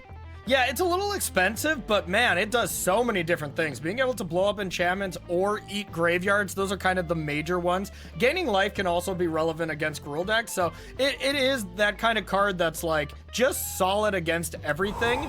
And another one here for Up the Beanstalk is great because, well, Ryan had the amazing combo of just all the Overlords and Up the Beanstalks ready to go for next turn. So yeah, the pressure's on from Caleb, and Ryan does still have some good plays. Overlord of the Mistmoor impended into 5 3/3s from Herd Migration is going to be great, but wow, that was an excellent draw too. Holy cow. I wanted to talk about how good of a draw that Beanstalk was. Yeah. But Haywire Might was waiting for Caleb. Yeah. When you draw a Beanstalk and Caleb draws the other Frillback, that is like Oh my gosh. Like, Caleb now has the advantage suddenly. Like, Ryan Botting is on the back foot now and is in trouble. Like, I think that Caleb suddenly has the advantage in this spot. I think that Ryan Botting can maybe claw back a little bit here, but I think Caleb is going to be looking to go on the offensive here and really take a spot where he goes, well, wait a second, maybe I can find a killing blow here. Like, the Thrill Seeker here is not just some graveyard tool that you can only use. He's capable of casting this and activating this card. Like, this is a real offensive tool that he can find in hand here. Yeah, no, it's absolutely great. And, you know, we'll probably see this Leyline Binding eat the Overlord at end step here when it comes off in pending. But, like, that being said, there's the Haywire Might to just get it back. So maybe that'll change the target. And then, like you said, the Thrill Seeker to just throw stuff over the edge is going to be really relevant here. Bit of an unusual spot here. I think that Ryan Botting is it really comes down to a lot of the draws from Ryan Botting's side. Yeah. Because Domain, if it lives, has some absolutely massive draws from turn to turn. Like, your draws go from 0 to 100 from turn to turn. Yeah, 100%. If you're drawing Atraxas, you're drawing Leyline Bindings, Overlords, all this kind of stuff, once you get to the late game, your top decks are better than every other deck. Every other deck in the format. Very wise, I'd say, on the double block here. Yeah. Start clearing the battlefield a little bit. And now it's a tough choice for Ryan. You want to play Leyline Binding, but your really only option here is to Leyline Bind the Haywire Might, because everything else, you know, will just, the Haywire Might will clean up. So if you Leyline Binding Overlord here, that's not going to go, it's going to be really relevant here. Bit of an unusual spot here. I think that Ryan Botting is it really comes down to a lot of the draws from Ryan Botting's side. Yeah. Because Domain, if it lives, has some absolutely massive draws from turn to turn. Like, your draws go from 0 to 100 from turn to turn. Yeah, 100%. If you're drawing Atraxas, you're drawing Leyline Bindings, Overlords, all this kind of stuff, once you get to the late game, your top decks are better than every other deck. Every other deck in the format. Very wise, I'd say, on the double block here. Yeah. Start clearing the battlefield a little bit. And now it's a tough choice for Ryan. You want to play Leyline Binding, but your really only option here is to Leyline Bind the Haywire Might, because everything else, you know, will just, the Haywire Might will clean up. So if you Leyline Binding Overlord here, that's not going to go well for you, as, you know, Caleb is just like, okay, I'll let it get exiled, no problem, and then Haywire Might it, so then you get the come into play ability from the Overlord. Oh, yeah, that's a good point, actually, is that hitting the Overlord's actually a negative effect here. Yeah, so I think this is correct by Ryan. There was really only one choice here, and that is to get rid of it. And then Caleb correctly, of course, as well, just exiles it. This just negates, you know, Zur from kind of popping off on that Overlord. And otherwise, it's just going under the Leyline. You do lose your, I don't know. Ooh, wow. Okay, so goes for the Lush Portico here, and it's just going to Leyline Binding instead of Herd Migration. I'm pretty surprised by this. This is a lot of creatures to give up. Yeah, and now I think we are probably just all done here. Oh, wow. Oh, yeah. Egg of the Soul Cauldron here, I think, just closes the door. That is a huge draw from Caleb's side. What on earth? How does Ryan Botting beat this? Okay, so Caleb's going for the Thrill Seeker before combat. This is actually one of the ways. Well, this is one of the ways to actually, you know, have Caleb kind of get blown out here. If Caleb goes to, like, target this Overlord or whatever, and the Leyline Binding gets to eat the Overlord and the ability to, you know, sacrifice it, this could actually be a way Caleb loses. So I love not going for the Overlord here. That was really smart on his part. So Caleb, I think, is making a very wise play here of looking for pressure. I think that he is on the back foot in terms of the total advantage of the matchup, and that looking for closing the game is going to be the way he needs to play this. In this spot, however, this is going to be punishing, and I think that this is going to cost him quite a bit because of this. Now Ryan Botting is in a spot where he can find another draw. It can be even more impactful, and Caleb can find himself at a big cost because of this. He does get a significant amount of damage in because of this. Yeah. But my gosh, this could be costly. Yeah, and I think he's still doing plenty fine here. I think Ryan is really at a spot where if he finds Sunfall, you know, this game is just fully back in favor of Ryan. But outside of that, I don't think Ryan can really just stabilize the board with these 5 3/3s.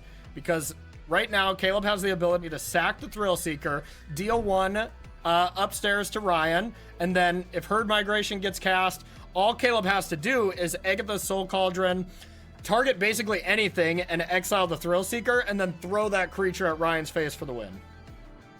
Oh my god! Oh my gosh, are you kidding me, Corey? Oh my god! Oh, what a draw. What a Was this draw. the Surveil? I mean, I don't even think we surveilled it to the top. That was just a good old-fashioned top deck. No way! This is insane! Brutal stuff here for all you Caleb D fans out there, as he had it all wrapped up if it was just literally any card besides this. And now you got to think, like, how does he come back? I still don't think Caleb's completely out of it, but that was brutal. This is nuts. Okay, so Caleb has Ryan Botting down to 2. Yes. He's got a Might, a Soul Cauldron, and a Molt Tender here. This is not the best position to be in. What are you even looking for to come back in this game? He found a land, but it's a tap land in this spot.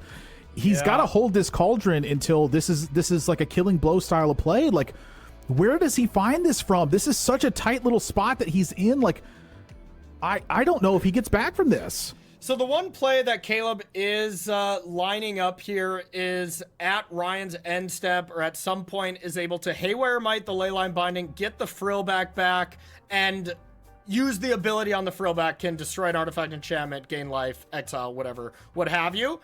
So can get a 3/3 into play, and yeah, I think with Ryan casting this Herd Migration, Caleb's gonna win. Ryan had to hold this to gain life. He's looking for pressure. Yeah, and now Caleb's gonna win next turn with the Soul Cauldron. Are you kidding me? Incredible. This is crazy. Wait. Incredible stuff. I can't believe this.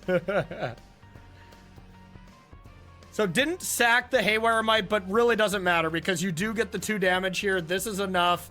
And this will be able to win the game with Xaxes here from Caleb. I can't believe this. This is unreal. We're going to game 3 here. Caleb manages to squeak this game out.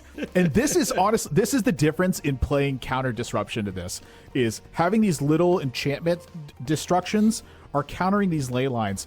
Ley lines are like the piece that you need to keep this deck together. It's playing like this pseudo Swords to Plowshares role, this pseudo Smother role. It's trying to play the cut down of this deck, but it can cut down anything you have.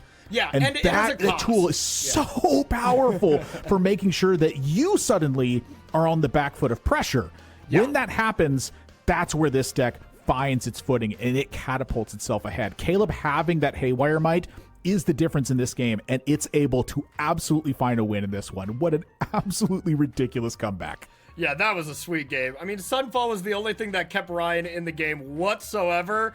And yeah, thanks Ryan for drawing that, as it just built the suspense, even with Caleb still taking it down. All right, so game number 3, blowout in game number 1.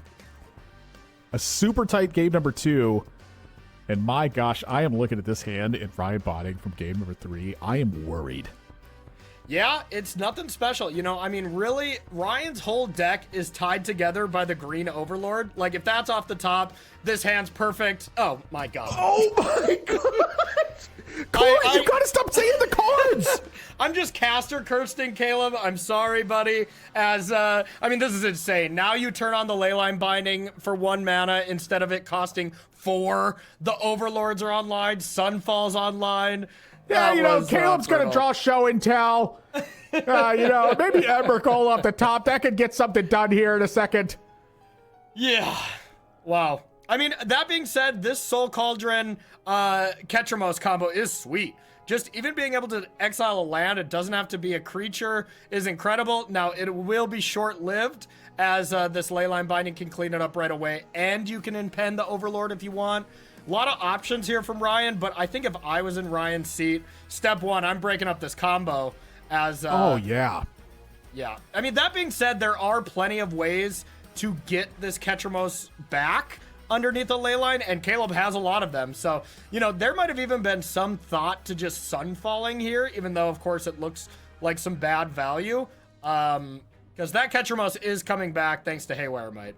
I do think that Ketramos is probably, well, I think it's good in most of your matchups. I do think against Domain, it's probably one of the toughest matchups to use it in because so much of Domain is exiling tools over and over and over again.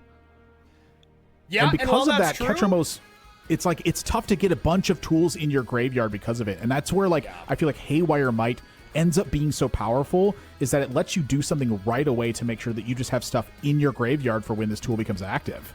Yeah, totally agree. And now just being able to play any of these creatures and exile the Haywire Might. So now every +1/+1 countered creature will also have the ability to Haywire Might. So, I mean, this is huge for Caleb. I think you might have been right here, Corey. I think that maybe this Get Lost was very necessary. And now suddenly Ryan Botting is paying a little bit of a price. Like, was this a little bit of a greed here? Or was the tempo of having this mana spent properly, was this necessary? Like, which one of these is better here? Was this tempo from spending the mana more important? Or are we seeing the hands here and thinking something different?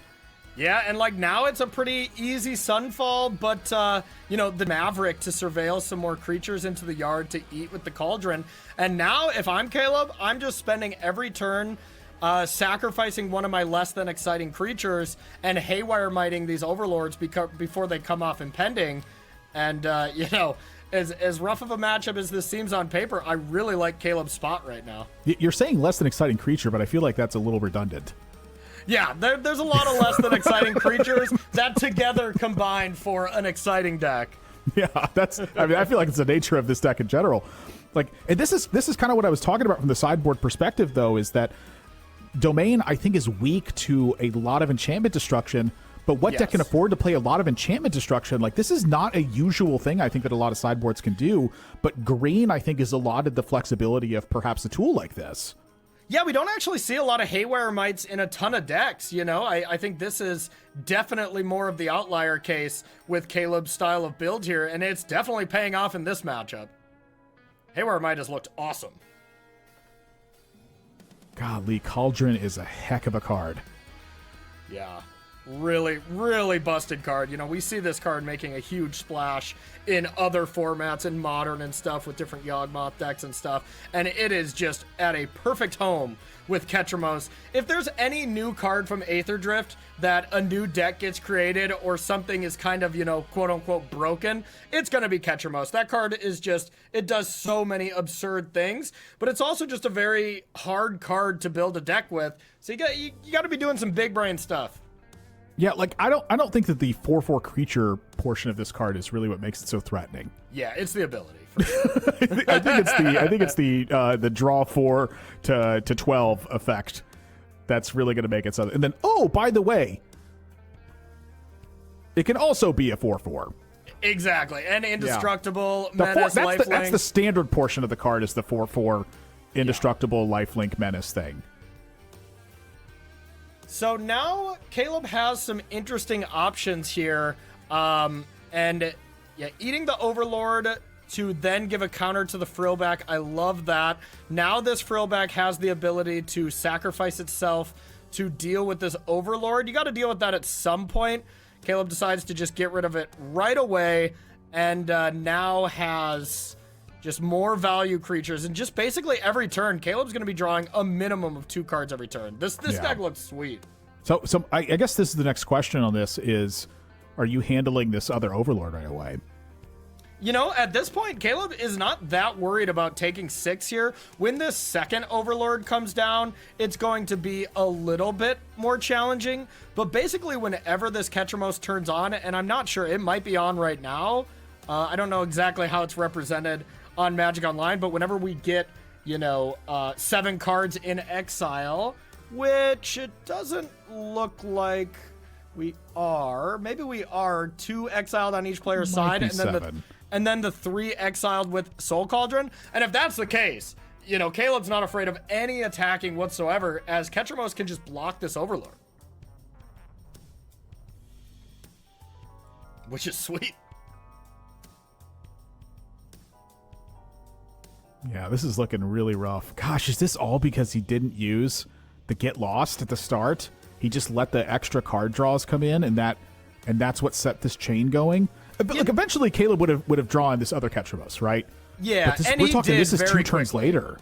Yeah, and he did draw the second one real quickly because one's already exiled with Sunfall, so, there was an option to play that differently, but with how Caleb drew his cards anyways, I think it honestly wouldn't have mattered. And either way, I have a favorite going on in the rest of this tournament, as Caleb's deck is so incredibly cool. I just want to watch more.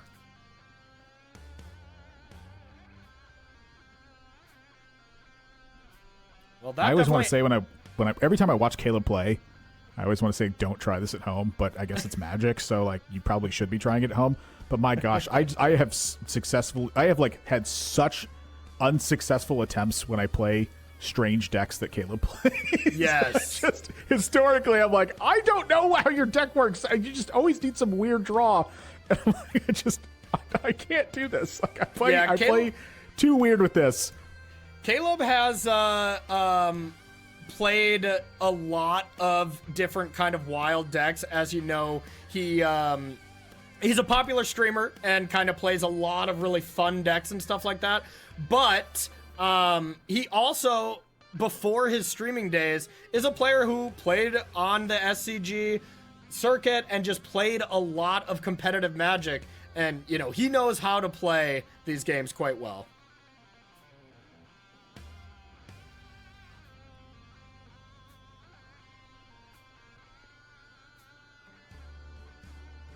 Okay, all right. Yeah, I'm not sure how I want to address this little text down here. Caleb having a small conversation with an opponent regarding a little mishap that's happening over on that situation. I mean, I cannot imagine a single moment right now where Caleb is falling too far behind in this situation. Like, my goodness. No, not at all. But, this is monstrous. Just a classic scenario of Caleb, good guy Caleb being a good guy here, obviously didn't mean to click something. Yeah. Popped up. It not relevant at all that, the information here. But, of course, nice of Caleb to check that stuff out. And I assume we're going to resume play.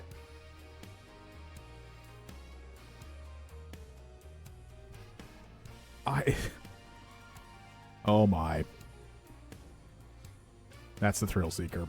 Oh, baby. So that's problem. Now this Get Lost I believe this hits artifacts as well. This might not, actually. It hasn't come up that often. Oh, yeah. The Get Lost doesn't even hit artifacts. So nothing matters at all anymore. This Get Lost is basically blank cardboard in hand. The Soul Cauldron is just going to start whipping every creature that it puts a counter on. So now every creature that it gets a counter can either be a Haywire Mite or a Thrill Seeker. and that's just incredibly powerful here. Yeah, I feel like if it hit artifacts, you probably would have seen this Cauldron whipped away quite a while ago. I would think so as well. Yeah, it's just Soul Cauldron has not really been an impactful card in Standard here leading up to Aether Drift, but I think that might be changing if this deck picks up some speed. And here come the roots.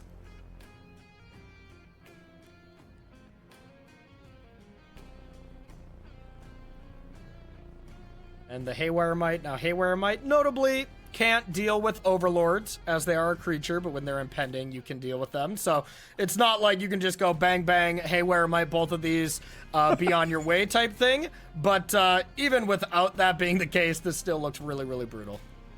It does specify non-creature. Yeah. For those of you wondering what Corey's talking about. Non-creature artifact or non-creature enchantment. I learned this a difficult way. I want to note that I did lose 6 straight games with Caleb's deck. Yes. But did you get the 7th is the real question. No, I stopped. Not Excellent. losing, I stopped playing. Smart. I mean, yeah, this is a absurdly tough deck to play. Be like, okay, Zur is a real card here. Now, one thing I think Caleb could have done there that was maybe slightly missed was in response to that 4/4 being transformed, you can actually Haywire Might it. And, yeah, didn't go for that one, but missed the opportunity there. But now, I mean, these creatures have lifelink, so we're going to be bouncing back and forth here for a while. Yeah, this is pretty big. This is pretty large. I mean, they have lifelink, but they also have Death Touch and they also have Hexproof. So Zur becomes the priority target. So now, there's not a lot of removal that Caleb has for Zur, so I have a feeling, we're going to get to a spot in the game where probably just Ketramos has to hang back, and then Ryan will just be like, okay, well, can I attack now? So that Zur, if anything, stopped the aggression from Caleb, but this value engine that we're going to see is still very much online for Caleb. This is actually a big problem, I'd say, for Caleb. Like, Ryan just went to 27 on this last turn. Like, this is a heaping pile of life that Ryan just gained. Like, how often are you seeing a turn where you're like, oh, I'm going to win, and then your opponent suddenly shoots back up 12 life after attacking? Yeah. And you're like, oh. Zur does do a lot of very swingy things, that's for sure. So, Scavenging Ooze is huge here. Being able to Scavenging Ooze... Okay, so there's the Insidious Roots to at least prevent that combo from going down, which will be helpful. But in response, you get the Insidious Roots. Ketramos gets to activate again, and now Scavenging Ooze can exile Sunfall and Get Lost, and each time he does that, gets to draw a card. And oh yeah, Insidious Roots as well. So plus the maps can surveil cards to the yard. So as many 1 green that Caleb has available, Caleb can draw a card, which is awesome. This is a big turn. I will say that without the roots, this turn's not as big. Yeah. Gosh, Insidious Roots. This card is so scary to untap with. Oh my goodness.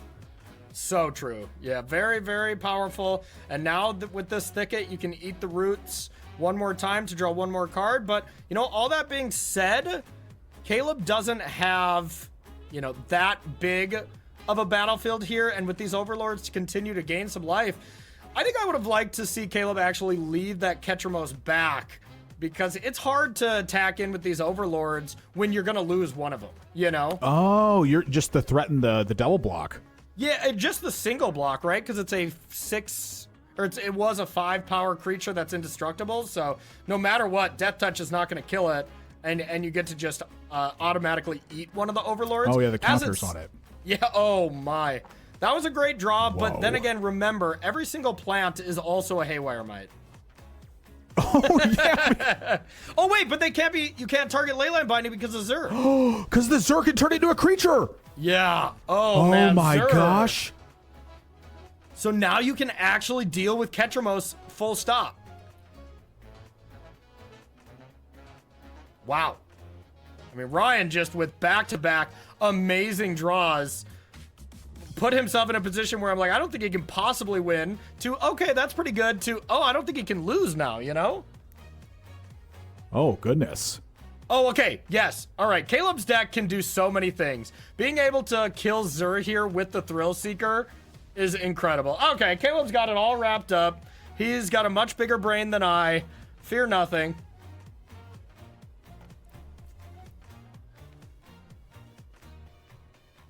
Okay, so that is pretty smart there, as the Zur is still going to die here to the damage, but Leyline Binding will be protected for this particular turn, and then you can eat the Cauldron. The Haywire Might can then re-eat it, but all those cards that are underneath it, you'll lose those. Your Cauldron kind of starts over. Yeah. Now, the problem with that is that Caleb has 7 cards in hand. Yeah, but they're pretty bad. Well, I'm just talking about from Ryan Botting's perspective. Yeah. Your opponent's sitting there with a full grip, and they're going, "Are you done?" You're like, "Yeah, your turn." So now we'll see if we can find like another Haywire Mite to keep eating enchantments, or, you know, I think the most important thing is we won't find another Thrill Seeker. It's only a one of, so that really over the top busted ability won't be possible to deal with here. Yeah, it doesn't have the big game ender. Yeah. Just has good stuff. Oh, wait, did that turn off the Ketramos as well? There's not enough cards exiled? No, okay, never mind. Ignore me. Yeah, the cards do remain exiled. They don't go to graveyard. Yeah, so that's still online. So you can have a really sweet Frillback, though, here, I would think. No, but you can really start, good. You can start by eating a bunch of creatures, see what you draw, and go from there.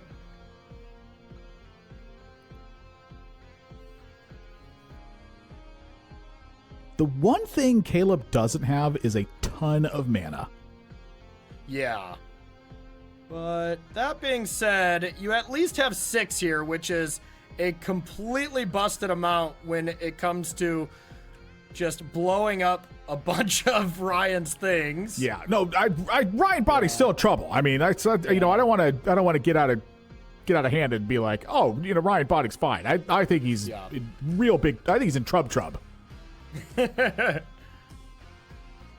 Man, this Roots deck is sweet. Caleb has fought through some really nice draws here.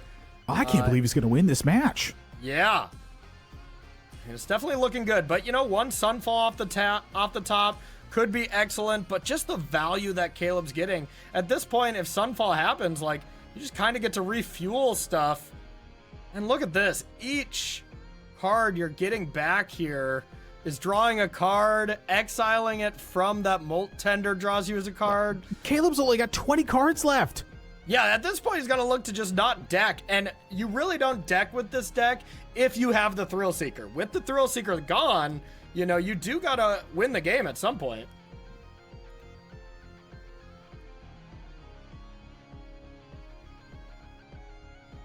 Only got 6 minutes left. Oh my gosh! Are you kidding? Stop saying Sunfall, Corey! Oh my God! Whenever a Sunfall is needed, it gets just thrown to the top. You know, I still don't know if it's necessarily going to be busted. I mean, it's gonna be good. It is gonna be good.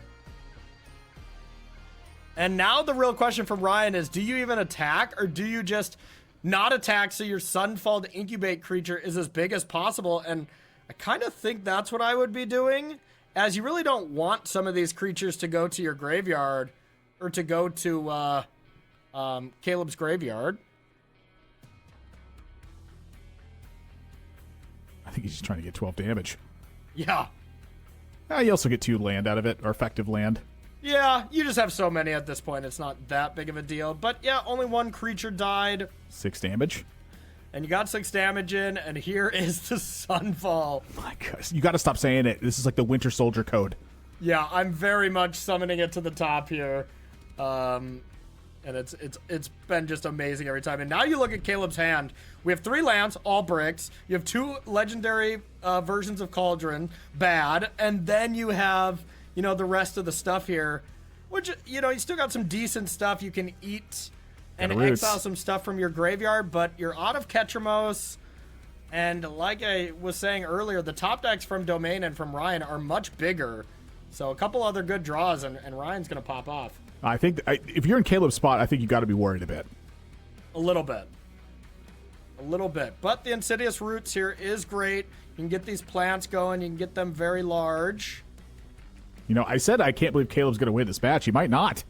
Yeah, I mean, I just don't even want to say any more cards that would be great for Ryan, as they just pop up right away here. But once again, another Sunfall would be pretty good. I can't believe Ryan Botting's going to win this match. Yeah, there you go. All right, Ryan drew his first brick in the last 7 turns. And also hasn't found any up the beanstalk. So Ryan's draw has not been problem. Really amazing or anything here. And now... This is a big problem. Yeah, now these plants start to just really snowball out of control as you have enough creatures to eat in your own yard, 2 being enough, and each time they're getting the plants, each time those plants are getting bigger. The plants get big real fast, too. Like, this Real is, fast. it feels like exponential growth. Yeah. And losing more creatures here, not that big of a deal, as that just represents a Llanowar Elf being turned into a much bigger plant and a much bigger problem. And the one thing Caleb can also do is use this Cauldron next turn, play a legend, play another Cauldron, because the creatures underneath it are not that big of a deal, to get 1 more activation. And he can do that as many Cauldrons as he has. I could see a world where Caleb wins this turn, to be honest. Yeah, it's not like the Cauldron that he has right now has anything relevant. If he had more relevant stuff, you know, maybe it's a different consideration. But we're talking it's a Llanowar Elf and a Leyline Binding. There's a Haywire Mite underneath it too, so that is a good insurance policy. And now, you know, I think what Caleb has as a nice play is like eat the Llanowar Elf or eat the Ketramos, whatever. Play another Cauldron, eat another non-important thing like a Llanowar Elf. Play that 3rd Cauldron, then eat the Haywire Mite, as your last Cauldron will have the relevant creature underneath it. Wait, I think he's got lethal this turn. I think so. I mean, without interaction from Ryan Botting's spot, he does have lethal this turn. 7, 8, 9. Yeah, it's lethal right now, and he's got to play around the 1 unknown card, but you can play this. You have even more than lethal too, as you can play 1 more Cauldron. So it's going to be 10, 11, 12, 13, 14, 15 damage, it looks like. Wow! Okay, well done. That was incredible. That was an incredible match. It really looked like, you know, Ryan's deck had the huge advantage there.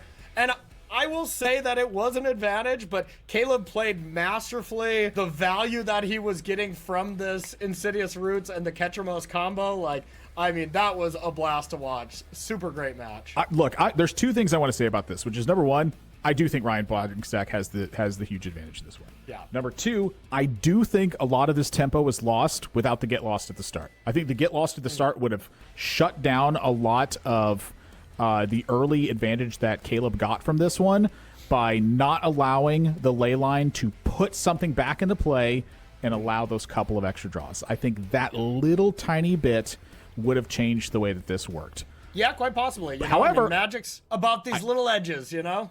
I don't think that's a big mistake. I think that the mana advantage he gets from that is exactly what demonstrates what separates a lot of these spots, is that sometimes you have to make plays that look like they cost you a lot because it's still the right play to make. And that's really that big difference, is that making these risky plays is sort of what changes the whole game. Like, sometimes you have to take risks because they're just better plays to make. Well said. If you like this video, please be sure to like and subscribe. Check me out on social medias. Links are above me and in the description.